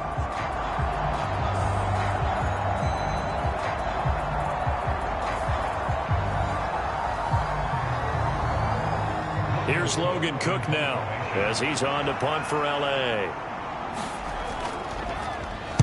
And he's getting a workout here in this first quarter as he gets it away. And a nice job here to down this one right on the 5-yard line. That is how you flip field position. That's an absolute bomb of a punt. Downs it inside the 5-yard line. Absolutely ideal. From that position, you're hoping to get it down inside the 15, inside the 5. Superb. The Dolphins offense now ready to go back out onto the field. And they, as mentioned, unbeaten to this point in the year, but you think this game Their toughest test yet. I absolutely do, because to me, this is a good measuring stick game because they've been able to take advantage of the schedule. But here, this is another team leading its division with an eye on making a Super Bowl run, so this game is crucial. It's a tough one right there. He ran right into the teeth of the blitz as the linebacker was freed up in order to stuff that one for a loss. I think quarterbacks got to see that, got to find a way to audible into something a little more advantageous. First play of the drive goes the wrong way. Here's 2nd and 12.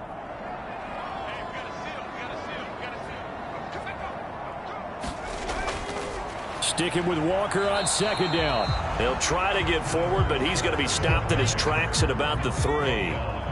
They'd like to avoid punting from their own end zone so they could use something here on 3rd down. Again, it's Walker. And a short gain here as he gets it up only to about the 6. 3 yards won't be enough here as that'll bring up 4th down. We haven't seen much from him running the football here in this first quarter. No, you're right about that. We haven't seen much of him at all so far. They've stacked him up pretty well, but when you're trying to run the football, sometimes you got to play the long game. Keep handing it to him, and some of those runs that aren't working now, they turn into 6, 7, 8, and maybe more later on. The Dolphins will send out the punter now as he's on to kick it away. He's been a busy man here in this first half as he gets it away. So possession goes over here on the punt. And this should be the final play before the quarter ends. Looking to throw. And now the ball's out. Fumble near midfield. And this is picked up by the Dolphins. And the return this time will go out to the 42-yard line. We're scoreless after 1. Second quarter from Miami. It's the Dolphins with the football as they get set to start their drive with a 1st and 10. Straight ahead, Walker. And he's swallowed up right near the line of scrimmage. Here's 2nd and 10.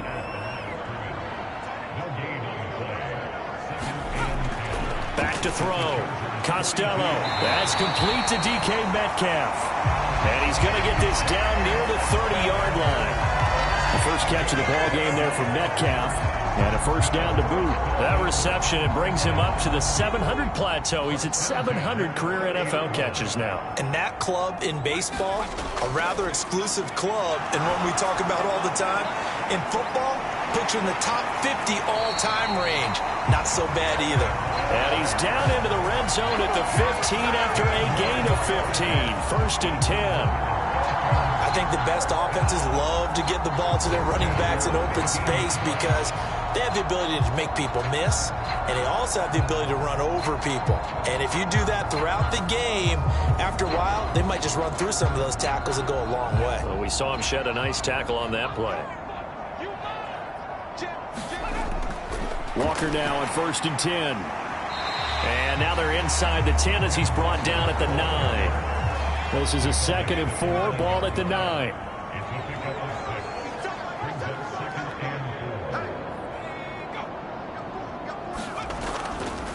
They'll fake it on the jet sweep, and instead a handoff up the middle. And a short pickup there down to about the 9. The offense on 3rd down tonight, 0 for 3 to this point. They could use a conversion. This is 3rd and 4. Now a draw play. It's Walker. And I don't think he got there. No. He's short by maybe a foot, maybe. Call it 4th and inches. He's hit pay dirt a lot this year, but not that time. Yeah, I'm tracking right there with you. You're exactly right. He's found the end zone plenty of times. No way I can find any fault with the call. He may not have scored there, but of course you're going to give it to him.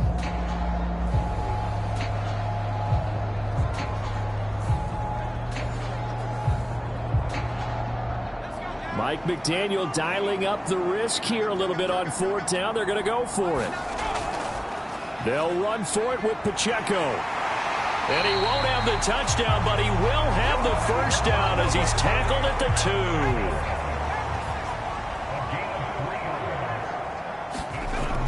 2. And they'll let the fullback try and take him home. And he is in. Touchdown, Miami.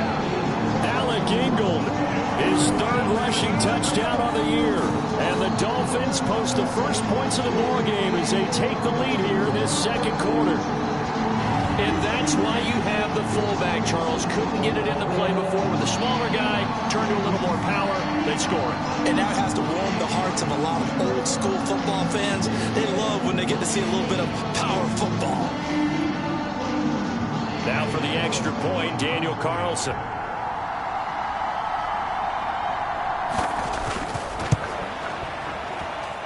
He hasn't missed an extra point all season, and he won't miss this one either, and it's 7-0.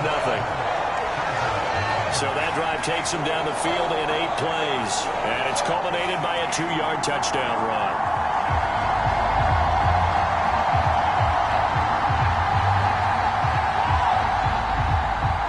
Following the touchdown, ready to kick it away is Carlson.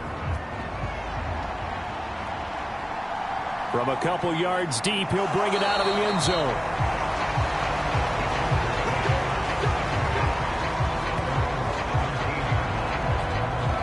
The Chargers ready to take over. Last time out, they had the fumble. That led to the touchdown. Not a great look on either side of the ball as the defense gave up the points too, Charles. But they've got to take care of the football and do better here on this possession. It's certainly been a tough stretch, partner, for both of those units, and they kind of put their defensive mates in a really tough spot there by dropping the ball on the ground. But an easy way to make it up to them, get out there now and get some points on this drive. So after the incompletion on first, now 2nd and 10. Meanwhile, the throw here is complete. They get 7 out of that, so they're left with a 3rd and 3.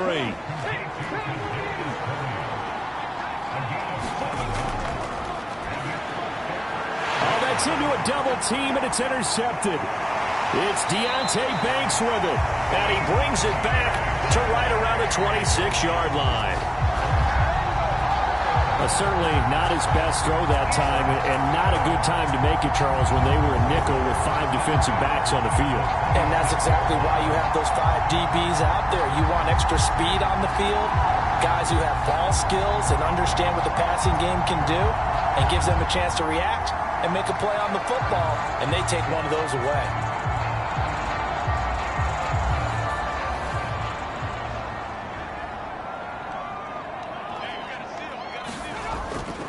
Up the middle, here's Walker. And the running lane's non-existent in this first half as they'll stop him behind the line. Officially, it's a 1-yard loss. That's going to bring up 2nd and 11. This defense has really flown around in the first half. They've gotten to the ball carrier before they can really get started. Offense going to have to come up with something else in order to try and get this running game going.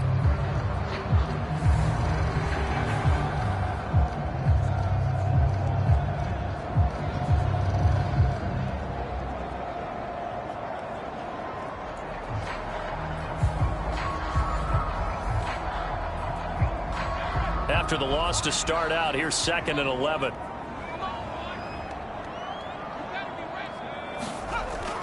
Sticking with Walker on 2nd down. What a great effort there. He's going to get this inside the 15, and they'll spot it at the 13-yard line. Nice run.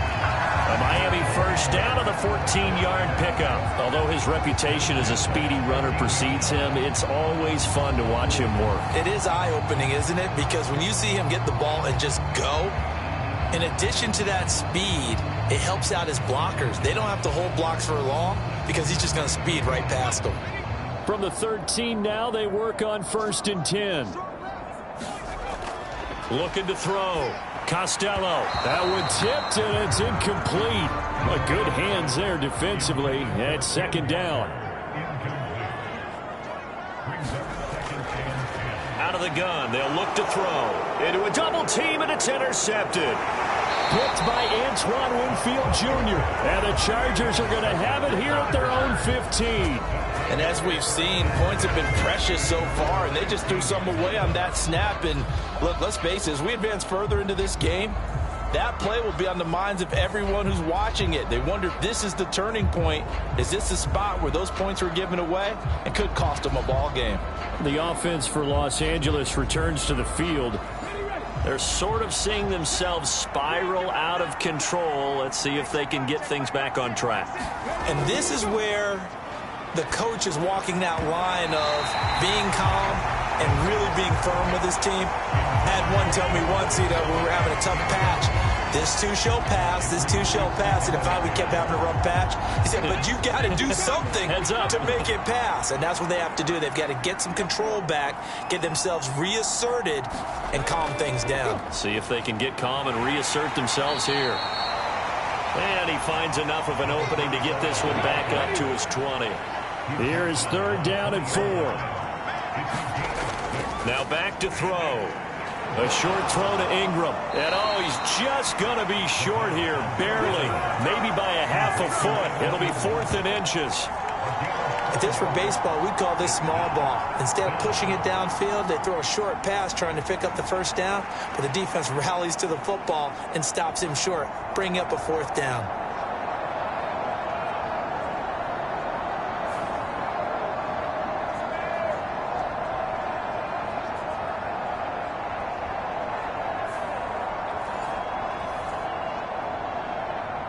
Here's Logan Cook now as he's on to punt for the 4th time tonight.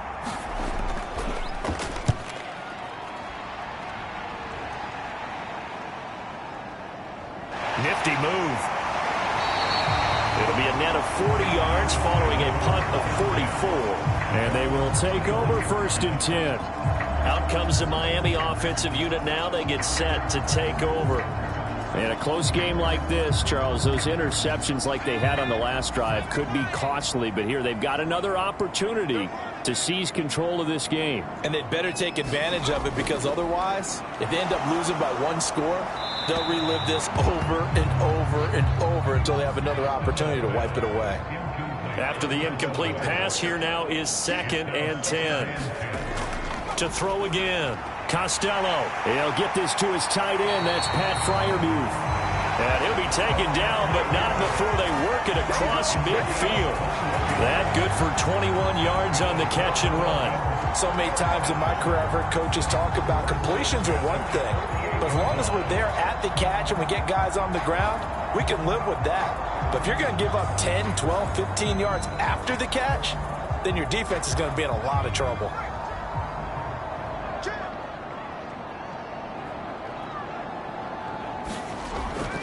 Up the middle they run. It's Walker. A solid run on 1st down. Gain of 7 leaves him with a 2nd and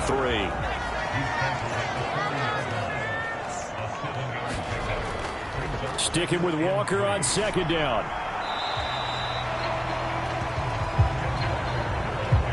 The Dolphins on 3rd down. Not good. 0 for 4 thus far. They need just a yard here. It's 3rd and 1. They'll try for the first with Walker. And this time not quite to the 30. It'll be down at the 31-yard line. They give him 7 yards on the play, and they do pick up the conversion on 3rd down. Well, that was big right there, because they're in the bottom 5 in the league in converting on 3rd down. They needed that pickup in a big way. There were 2 things they said they wanted to win in this game. One, the turnover battle, and the second, 3rd down conversions. So they got one there.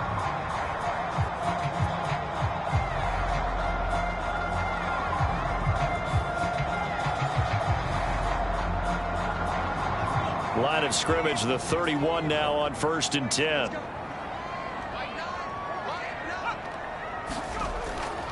And Walker once more. And he's going to get this one down to the 30. Kenneth Murray, the linebacker, there to make the play defensively. On 2nd down, it's Walker. And he is met in his tracks behind the line of scrimmage. It's a loss of a yard, so it's back to 3rd and 10. I thought he did a nice job there setting an edge and make sure nothing could get to the outside. But he decided that wasn't enough for him. Worked his way back inside and made the tackle on the ball carrier.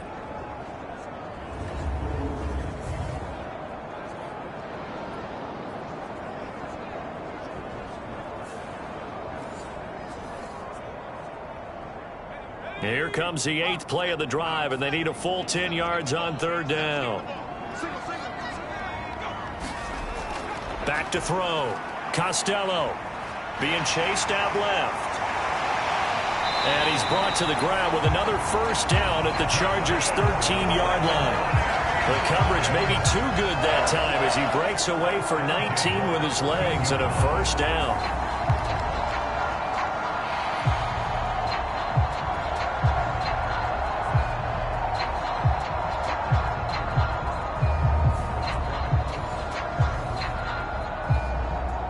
Two minutes on the clock, second quarter, 7-0 ball game. From the 13 now, they work on 1st and 10. Looking to throw. Costello. Toward the pylon, but it's incomplete. So now 2nd and 10 after the incompletion on first down. Operating from the gun. Costello. Throw left side, complete. That's Walker. And he's able to work it here to the 8-yard line. 3rd and 5. Back to throw. Costello. He's got it. And inside the 5 here before he's out of bounds right at the 3. It'll be a gain of 5. And that'll bring up 4th down. So much about offense is what you call hidden yardage. You know, you throw the ball to someone, they catch it, and then they can make a big play. You know, they create a play, run after catch. They did a really nice job there of limiting that and keeping him from a first down. Yeah, stopped him in his tracks.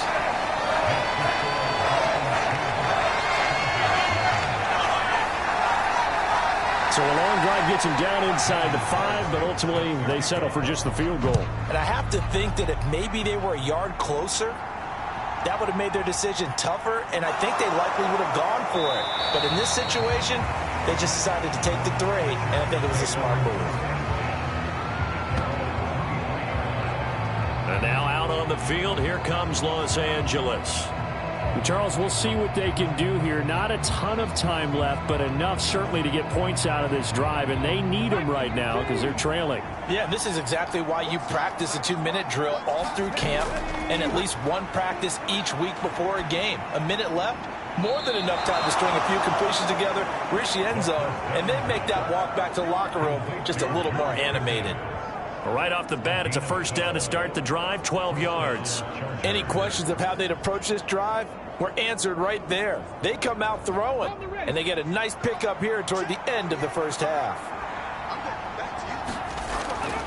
On first down, he'll drop to throw. He finds his man, complete. It's Price. And he'll be taken down, but not before he works it past the 50. The Chargers going to signal for the first of their timeouts as the stoppage will come with a little under a minute to go in this first half. They'll look to throw here. A throw on the run, but that's going to be incomplete. An incomplete pass on first down. That leads to a 2nd and 10. Again, he'll drop to throw. And that falls to the ground, incomplete. A nice job of bodying him up defensively, and now it brings up 3rd down. They'll stick with the passing game as he looks to throw. And that'll be caught by Tony. Now the Chargers will use the second of their timeouts as they'll stop it with just over 40 seconds to go in the first half. A 1st and 10 here, and you know, if they could just get 3 out of this, something about whittling it to a 1-score game at half that might provide a psychological boost. And this will be incomplete. Physical play on the football there, and it's 2nd down.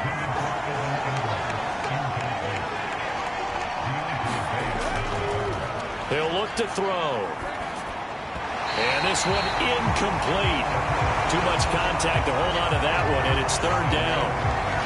He did a fine job there of not hitting him before the ball arrived, and I've got to tell you, you can often mistime that play because of the angles of approach. When you're going to get him, sometimes you panic as well and think, I've got to be there right now. Instead, in this case, timed it perfectly and knocked it free. They'll look to throw again. Able to find the open man. That's complete. And he's got another first down as he's brought down at the Dolphins' 14. And that will be incomplete with a clock down now to 13 seconds.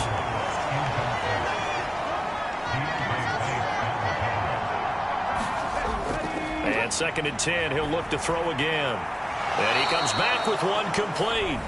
Now here's a timeout as they're going to get it with 8 seconds remaining here in the first half.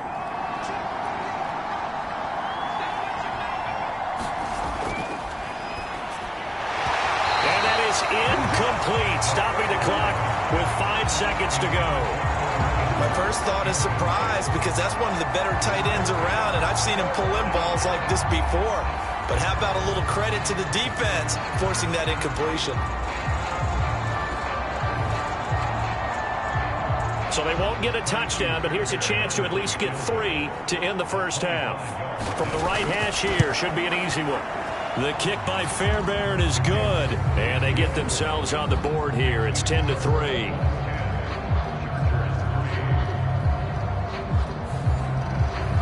Well, the good news, at least they won't take that goose egg into the locker room. Maybe a little something to build on. Yeah, it hasn't been the greatest of first halves for them, has it? But at least now, as you mentioned, they put some points on the board. And it's been funny in our experience watching games. Sometimes something as little as a field goal can change the fortunes of a team, and they could come out and look real sharp in the second half. So we have reached halftime with a touchdown. That's the difference on the scoreboard. As we go up to Orlando now and hand it over to Jonathan Coachman with our EA Sports Halftime Report. Take it away, Coach. Okay, Brandon, thanks very much. Welcome in, everyone, to our EA Sports Halftime Report. Let's get you caught up on what's going on around the NFL. We'll start up at TIAA Bank Stadium in Jacksonville, where it was the Jaguars who pick up the win at home. Justin Fields sharp in the victory as his guys get back within a game of 500. From there, we head up to the Motor City to check in on the Lions at home at Ford Field. And they were losers in that one to the visiting Green Bay Packers. Justin Herbert leading the way with a couple of touchdown passes in the victory. And finally, on Monday Night Football, should be a good one there between the Carolina Panthers and the Dallas Cowboys.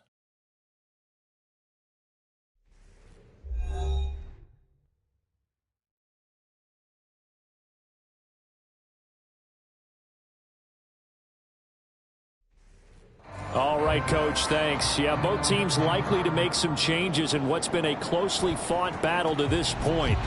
The Dolphins in front, and they'll be in possession of the football first as the second half gets started. A lane opens here. He's past the 30.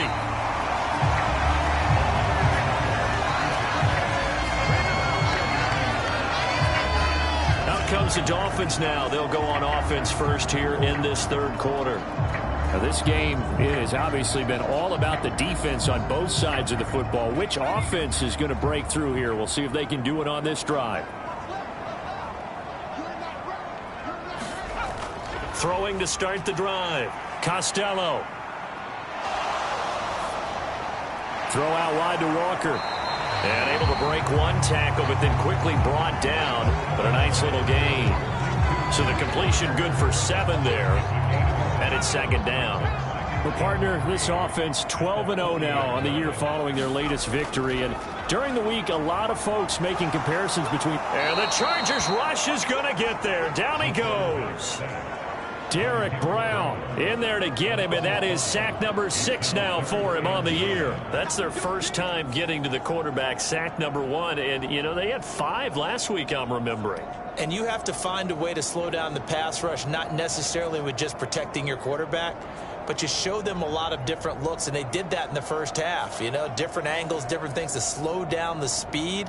They got to him here in the second half. Now they've got to come up with a counter to that and maybe do something different. To throw on third down. Costello. He'll let this go deep for Waddle. Into a sea of defenders and intercepted. Picked off by Jair Alexander. And the Chargers are going to take possession here at their own 47-yard line. That is just what this defense was hoping for, an interception on the opening possession of this third quarter. Obviously didn't want to surrender a touchdown and fall even farther behind, and we've gotten to know this team a little bit, haven't we? Couldn't you just see their defensive leaders telling the offensive guys, telling the quarterback, don't worry, we got you to start things off. You take it from there. Now we'll look at the Chargers offense. They get ready for their first possession of the second half. They start near midfield following the interception as they begin 1st and 10. They throw right away, and that's complete out on the right side. So the completion good for 6 yards, and that'll bring up 2nd down. I know sometimes we can get fooled when we watch him make catches, as we just saw him do there, because he really looks like a wide receiver the way he goes about his business. Yeah, 230, 240 range. Yeah, not super huge. Maybe not counted on to be that inline point-of-attack blocker that we used to have in the good old days.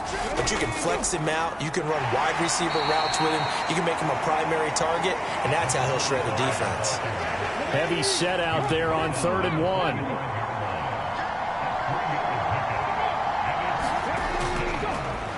They'll keep it on the ground. Porter. And he's going to have the 1st down at about the 38. Move the chains. A gain of 7 on 3rd down. We all love to have a home run hitter in the backfield. Guy who can take it the distance. But in short yardage, trying to pick up 1st downs, that big guy, always a nice luxury to have, isn't he?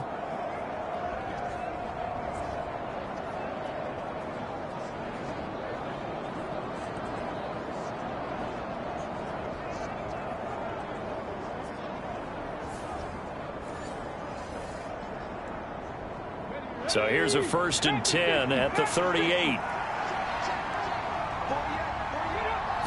Flag comes in. This might be a free play. A short throw to Ingram. And he's brought down at the 34. Call it a gain of 4.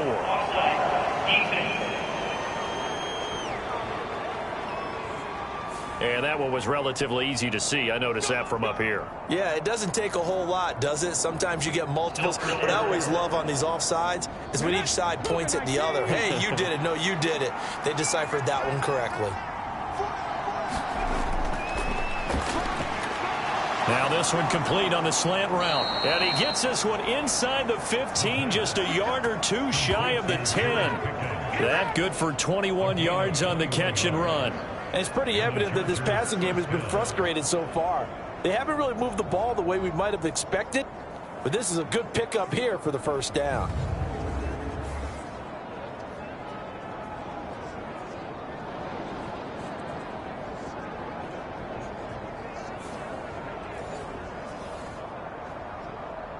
Still in search of their 1st touchdown of the game, but they're on the move. 1st and 10. Oh, they're going to run a little pop pass here. And a pickup of about 4 down inside the 10 to the 8-yard line. Facing a 2nd and 6 from the 8.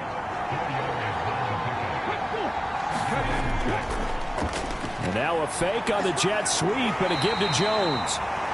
And he maneuvers his way down to the 3-yard line. That's going to be a 6-yard gain. It leaves him with 3rd down and just a yard to go. Some good strong running right there. Some power and some explosiveness just about got him into the end zone.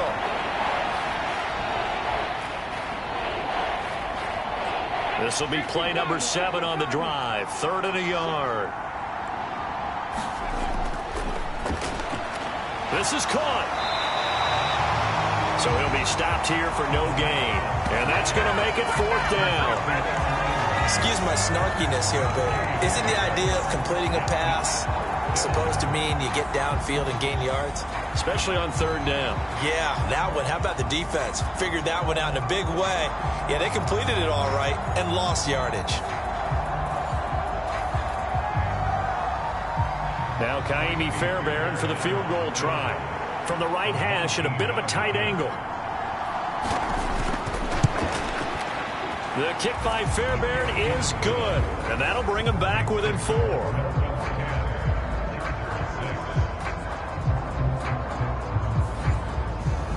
Well, whatever was said in the locker room during the break must have worked. They forced the turnover. They didn't get the touchdown, Charles, but it does translate into 3 points to begin this 2nd half. Exactly as they discussed in the locker room at halftime.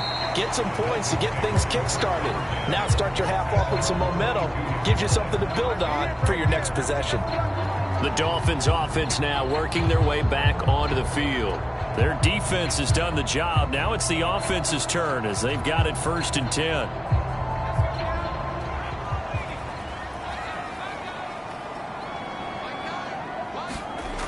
Throwing to start the drive. Costello. And he bats it away, and it falls down incomplete.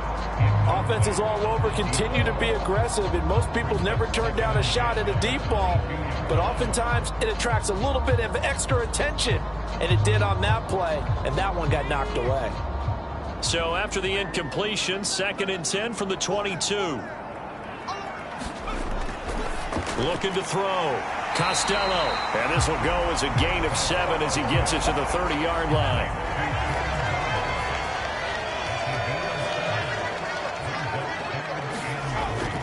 On 3rd down, here's Walker. And he gets it to the 34. Good enough for the first. Just 4 yards on the pickup, but that's good enough to extend the drive. On 3rd down, that's a good job of situational football and understanding where the first down marker was and getting there.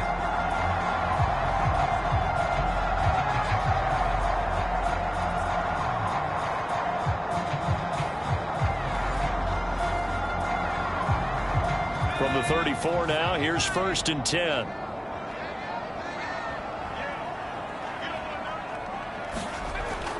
Walker with another carry. And he'll get this up to about the 40. Ball on the 40 now. Here's 2nd down and 3. Back to throw. Costello firing quickly here, and that's complete. They'll get 3 as the drive continues. It's a 1st down. Well, if you do read man coverage, Brandon, the drag route's a pretty good one to run against it because you're running away from people on it. On 1st down, Costello. That's DK Metcalf running the slant. He's got it. And they're well past midfield, just a yard or 2 shy of the 40. It'll be a pickup of 16 and a Dolphin 1st down. If you're going to blitz, likely going to leave you in man coverage with this guy, and that is less than ideal. It is because just about any offense that has an elite receiver, if you blitz and have him in man coverage, you're going to him, even if he has an elite defender on him, because he usually knows where the ball is before the defender does. Now to the ground. Here's Walker. Knifes his way forward here, but just 3 yards on the play. 2nd down. Inside 4 minutes to go. 3rd quarter. Looking to throw on 2nd down. Costello. That's caught. Waddle on the left side. And he's brought to the ground with another 1st down at the Chargers 16. A good pickup there at 22. It's taken a while for his offense to get going. A little creaky at the start, but they're oiled up now. A nice throw there, and they're really putting together a good drive.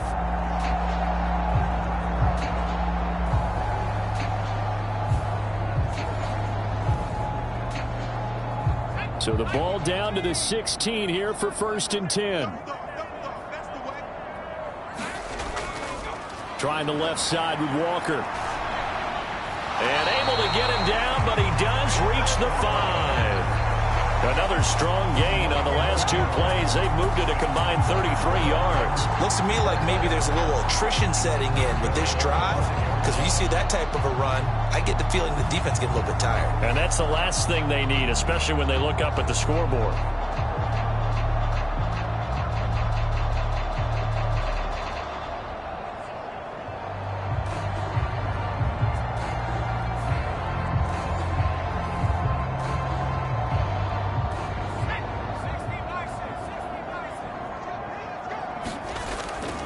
Here's Walker. He gets this down to the 3. Brought the power run out of the bag, but couldn't do a ton with it. So the ball position now at the 3. Here's 2nd and goal. Operating from the gun, Costello.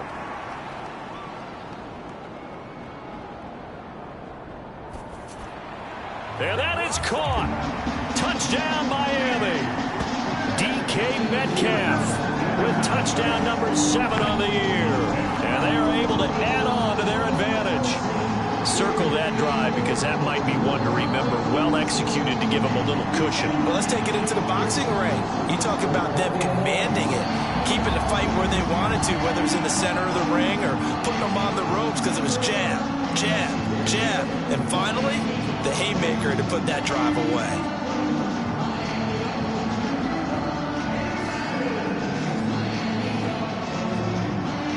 Carlson on for the PAT.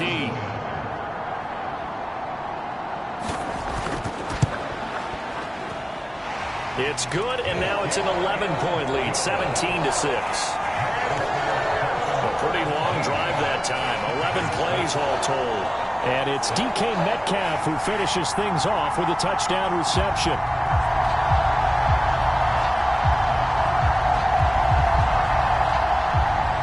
Following the touchdown, ready to kick it away is Carlson. And this will not be returned. It's a touchback, and they'll begin at the 25. Possession switching back now to the Chargers. They've probably got some adjustments to make because they've moved the football okay at times, but they haven't been able to get anything consistently going, have they?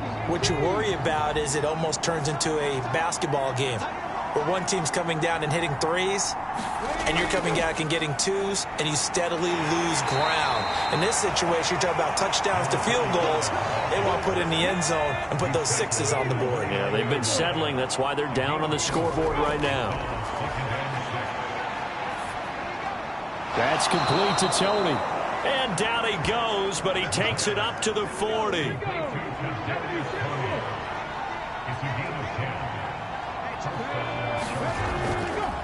They'll run on first down. It's Porter.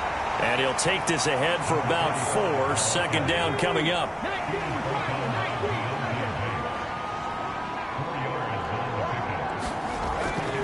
Now they'll throw here out of the gun. He finds Pickens over the middle. And he's got another first down as he's brought down at the Dolphins' 43.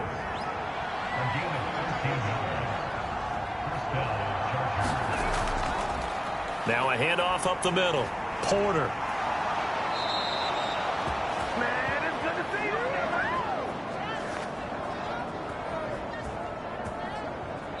One quarter remains here on a Sunday night. You're watching the NFL on EA Sports. Back now in Miami. It's Charger football, but they trail here as we get going in quarter number 4. They'll send the big tight end in motion right. Running game working. They'll stick with it on first down. And he's going to get this down near the 20-yard line. 11 yards there, just like last play. Oh, that's one to warm the hearts of all those old school football players, isn't it? Tough, hard, gritty run, got behind his pads, bowled over a few people. Look at that one, right up the gut. Saw it through 3 quarters, no reason to lighten up now.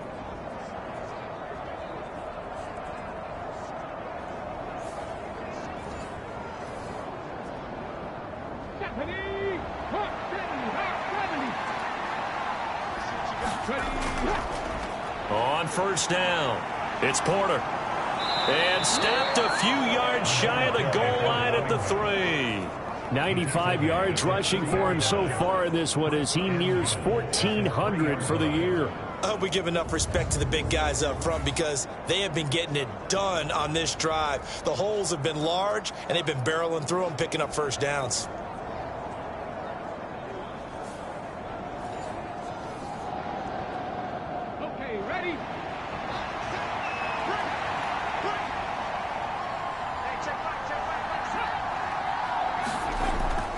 Jones will score. Touchdown, Chargers. So how about that for an answer? They get the touchdown there, and it's back to a 1-score game here in the 4th. And that's what these guys have done all game long because they've scratched and slashed their way to stay in this game. And by now, we should all realize they're not going away. Now the pressure again swings to their defense because they're going to need to find some way to get the ball back.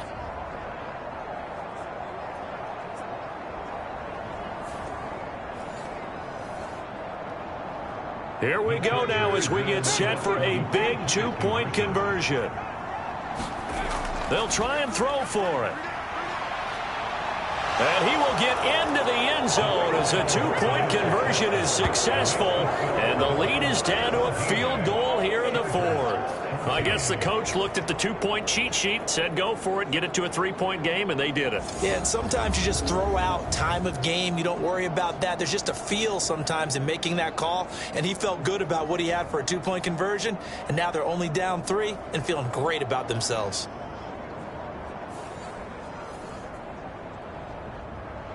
After the touchdown, Cook now to kick this one away.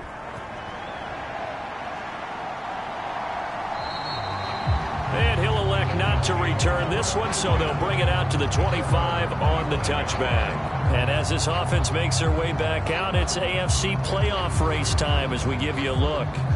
A CD after this game, there will be 4 weeks left in the regular season. So this is far from the final version of what we'll see come January, more of a first draft, if you will, as all these teams fight for a better position. And you pointed it out so accurately there, Brandon. After this game, 4 weeks left in the regular season, and then the playoffs officially begin.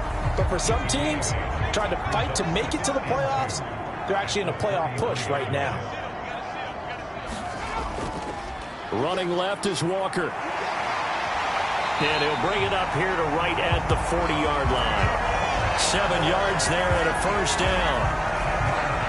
Well, it is our business to analyze what we saw out there, and on that play, I saw a defense staying in base, not taking a chance, not blitzing, in a situation where they absolutely need the football back. That's either a case of overthinking it or not thinking it through. If you do blitz, do you have to be careful about where you're coming from, or are you just coming from all angles? You have to be careful about where you're coming from, obviously, but at this stage, you have to take a few chances as well. And they'll hold him to 3 there as he takes this up to the 47. The Dolphins on 3rd down. They've converted a third of their opportunities, 3 for 9. This time it's 3rd and 3. A short one there to Freiermuth. And this won't be enough. Stopped a yard short after a gain of 3. 4th down. I hate to surrender the football when you're nursing a slim lead, but they're going to have to punt it away. Trust that defense. It's the right play at this stage of the game as well. You don't need to press it here because you do have that little bit of a cushion, and you count on your D to make it stand up. The Dolphins will send out the punter now. He's been terrific so far. He'll get off a fairly short kick here as this is toward the sideline. And no return possible here as they angle this one out of bounds. And the Chargers coming out of the field now. And you sense the tide turning. They scored, then their defense forced the punt, and now a chance to ultimately take the lead here late. They'll come out throwing here to start the drive. Right side, he has Johnston. Give him a gain of 5 on the completion, and it's 2nd down.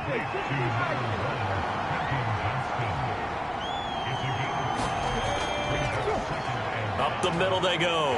Porter. And they'll stop him after a gain of a couple to the 33.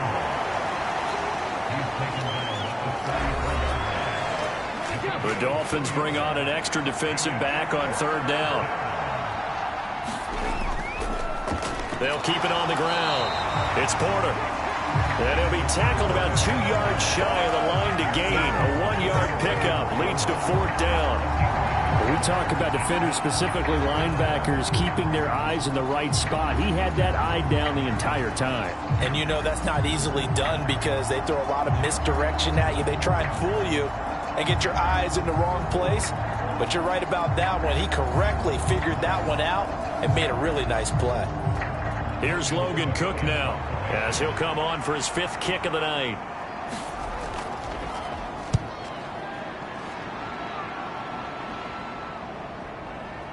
He gets away from one. That's a 49-yard punt, 8 though on the return. And it will be 1st and 10 as they take over. Miami set to take over. Their defense got the stop, forced the punt, and now you really start to monitor the clock as they nurse this slim lead.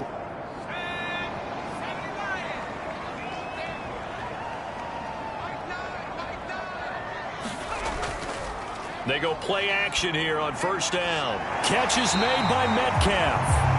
And they're going to get this beyond the 40 before he's taken down. An ideal beginning of the the drive there as they'll get 20 and a first down. Well, that should be a reminder defensively, and I think it's a reminder to myself because you just can't sell out to stop the run. There's still enough time that this offense can move the football through the air, even on first and second downs, and they obviously picked the right spot to throw the ball there. One play has him up past the 40 already, and another 1st and 10. Looking to throw. Costello. Oh, now he's stripped. He lost the football. There he goes, right side. We have seen this before, and we know coaches preach about this and work on it all the time. Catch the ball. You know there's going to be some traffic somewhere. They've got to put it away and secure it as they try and get downfield. The Chargers offense gets set. They head back onto the field. What a big fourth-quarter fumble recovery a moment ago, and now they are set up with a chance to take the lead. They'll try and start this drive in the air. Complete to Johnston here. He'll be brought down on the 30-yard line after a gain of 6. And the ball on the 30, here's 2nd and 4. He'll drop to throw. Over the middle, that's hauled in by Tony. And he's down into the red zone at the 15 after a gain of 15. 1st and 10.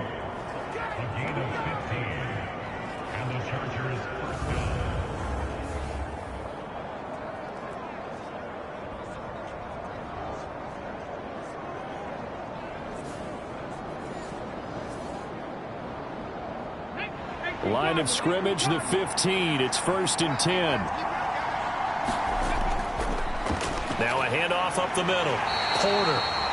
And he'll fight his way down right around the 12. 2 yards on the pickup there. It'll be 2nd and 8. And that last carry puts him right at 100 yards for the game. So how has he done it? Because he's been patient, followed his blocks, let everything develop, and then burst through for big gains. Here's a 2nd and 8.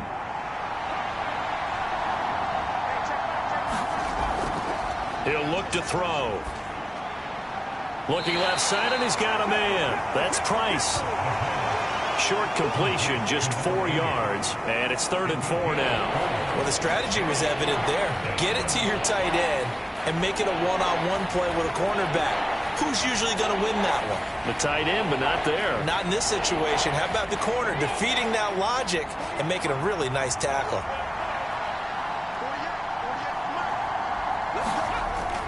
They'll set up to throw.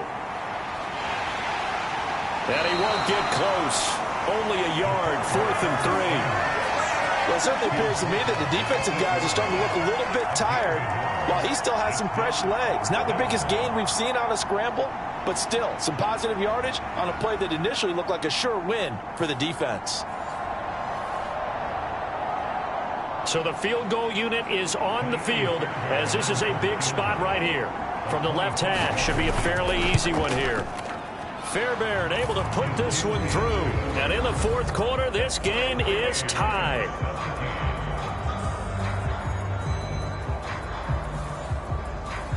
Well, you talk about clutch. That one was right down Broadway, and this game's all even here in the 4th. Yeah, he didn't leave any doubt, did he? Good snap, good hold, dead center. Almost like a big-time golfer in a major, firing at a pin from the fairway, trying to win the tournament going down the stretch. And he'll be stopped right around where he would have been had he gone down to a knee, maybe a yard shy of there at the 24. So now here come the Dolphins. Well, the bad news, they had the turnover last time. The good news, their defense only surrendered 3. So now we are set up for a great finish, all tied here in the 4th. On 1st and 10, Costello. And that is incomplete. That's some good closing speed there defensively because that looked open for a minute. But that's great work with the ball in the air. Never gave up, converged on his man, and broke the play up.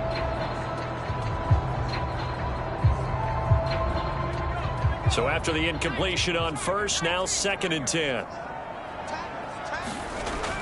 Throwing again. Costello. Chargers able to get the pressure and bring him down. Aiden Hutchinson.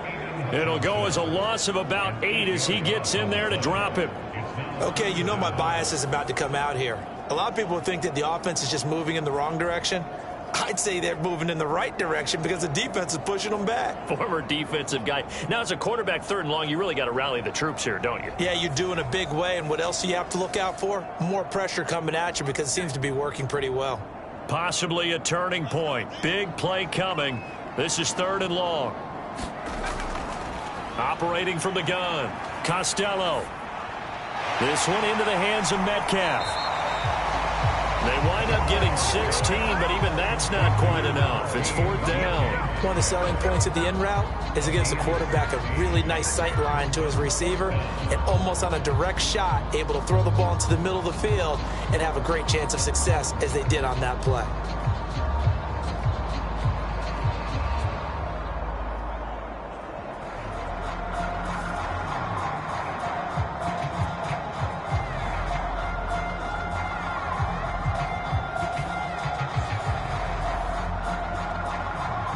The Dolphins will send out the punter now as he's on here to punt it away.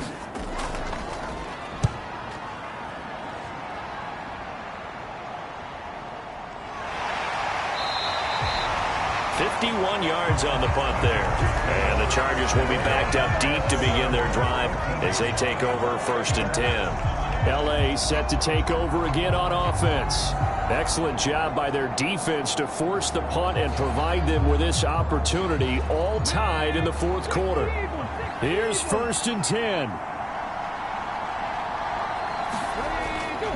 They'll start this drive out on the ground.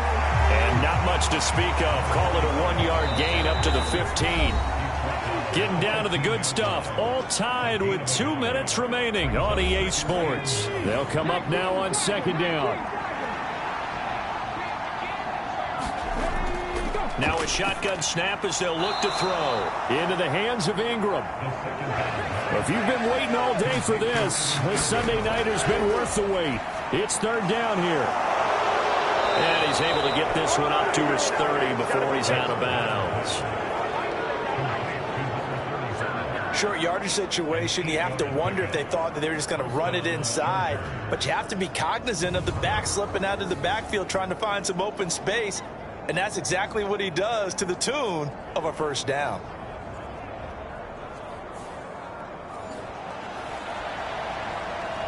Plenty of time. All 3 timeouts still remain. Here's 1st and 10 now. They'll look to throw. Johnston hauls it in. And he gets this up across the 35 before he's out of bounds. Here's 2nd and a yard. Off the play fake, he'll look to throw. Finds his tight end Ingram. And they bring him to the ground just shy of midfield. Here's 1st down.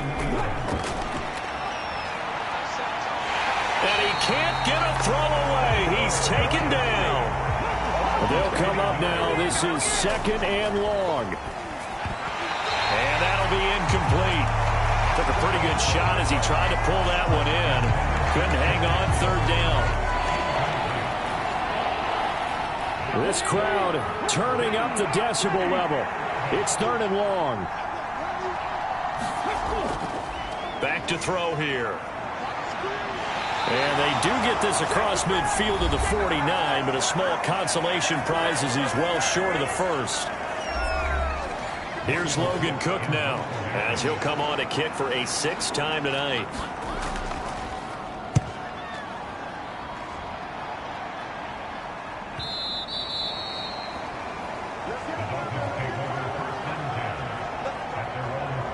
Dolphins offense returning to the field.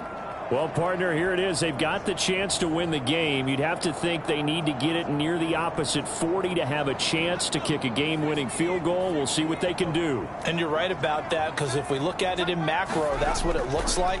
But I think in micro, the head coach has already asked the special teams coach, what is he feeling? What does he think? Where does he want the football? What's the yard line we have to get? And he's already relayed that to his quarterback and his offense.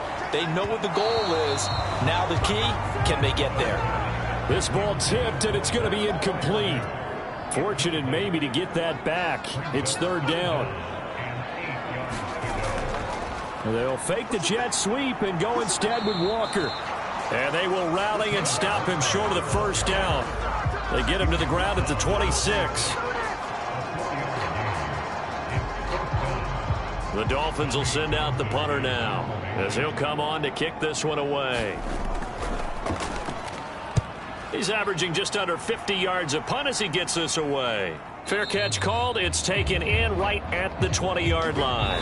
Final whistle blows, and we need some extra time here to decide who will be the victor. 60 minutes, just not enough some days to decide who's going to win the game. And here in overtime, if the team that receives the ball scores a touchdown, it's over. If they don't, we can still have some more football. That's exactly right. If they go down and kick a field goal, the other team gets a possession to either match it or score a touchdown to win the ball game. If both teams kick field goals, the next team to score wins. But if the receiving team throws a pick six or fumbles the ball and it gets picked up by the defense and they score, the game is over at that point. And they will play it safe here and bring this one out to the 25. Here's the Los Angeles offense as they get set to take possession. Well, they fought hard to reach this point, Charles, and now what an opportunity. They've got the ball first, a chance to take this overtime win away from the hostile crowd. And you know, as the quarterback steps into the huddle, the first thing he's telling his team is, remember, we need 6, not 3. So we don't need a good drive. We need a great drive. And this is what they've been planning for. It's time to execute and take it downfield, even against all these odds. And that one drops down, incomplete. Good coverage there, forced the ball free, and it's second down. Now here's a throw that's complete. And he's upended at the 33 following a good pickup of 8. Hoping to keep this OT drive alive. Now they face a 3rd and 2. Up the middle they go. It's Porter. And he is going to have the Chargers first down. At least it appears that way. And he got it by maybe the length of a football. And we tend to give those running backs that are slashers a lot of credit, but how about guys who are maulers? Because that's what you want in short yardage situations, and we just saw that occur right there, didn't we? Vertical, downhill running. Ball up to the 35 now as they come up on 1st and 10. They'll keep it on the ground. Porter. And he'll fight forward on the straight-ahead running for just a couple of yards. 2nd down.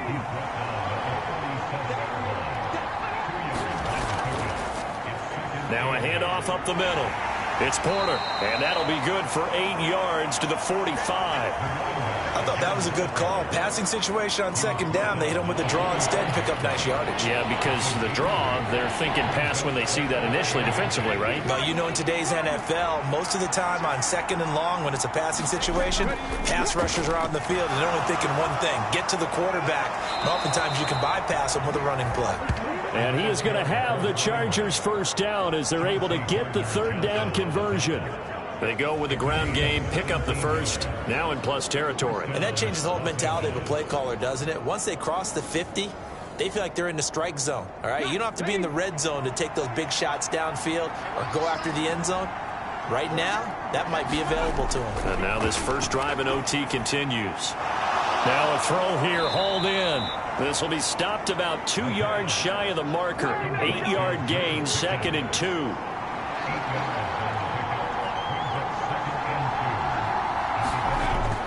They'll drop to throw. A short throw to Ingram. And he's got another first down as he's brought down at the Dolphins 16.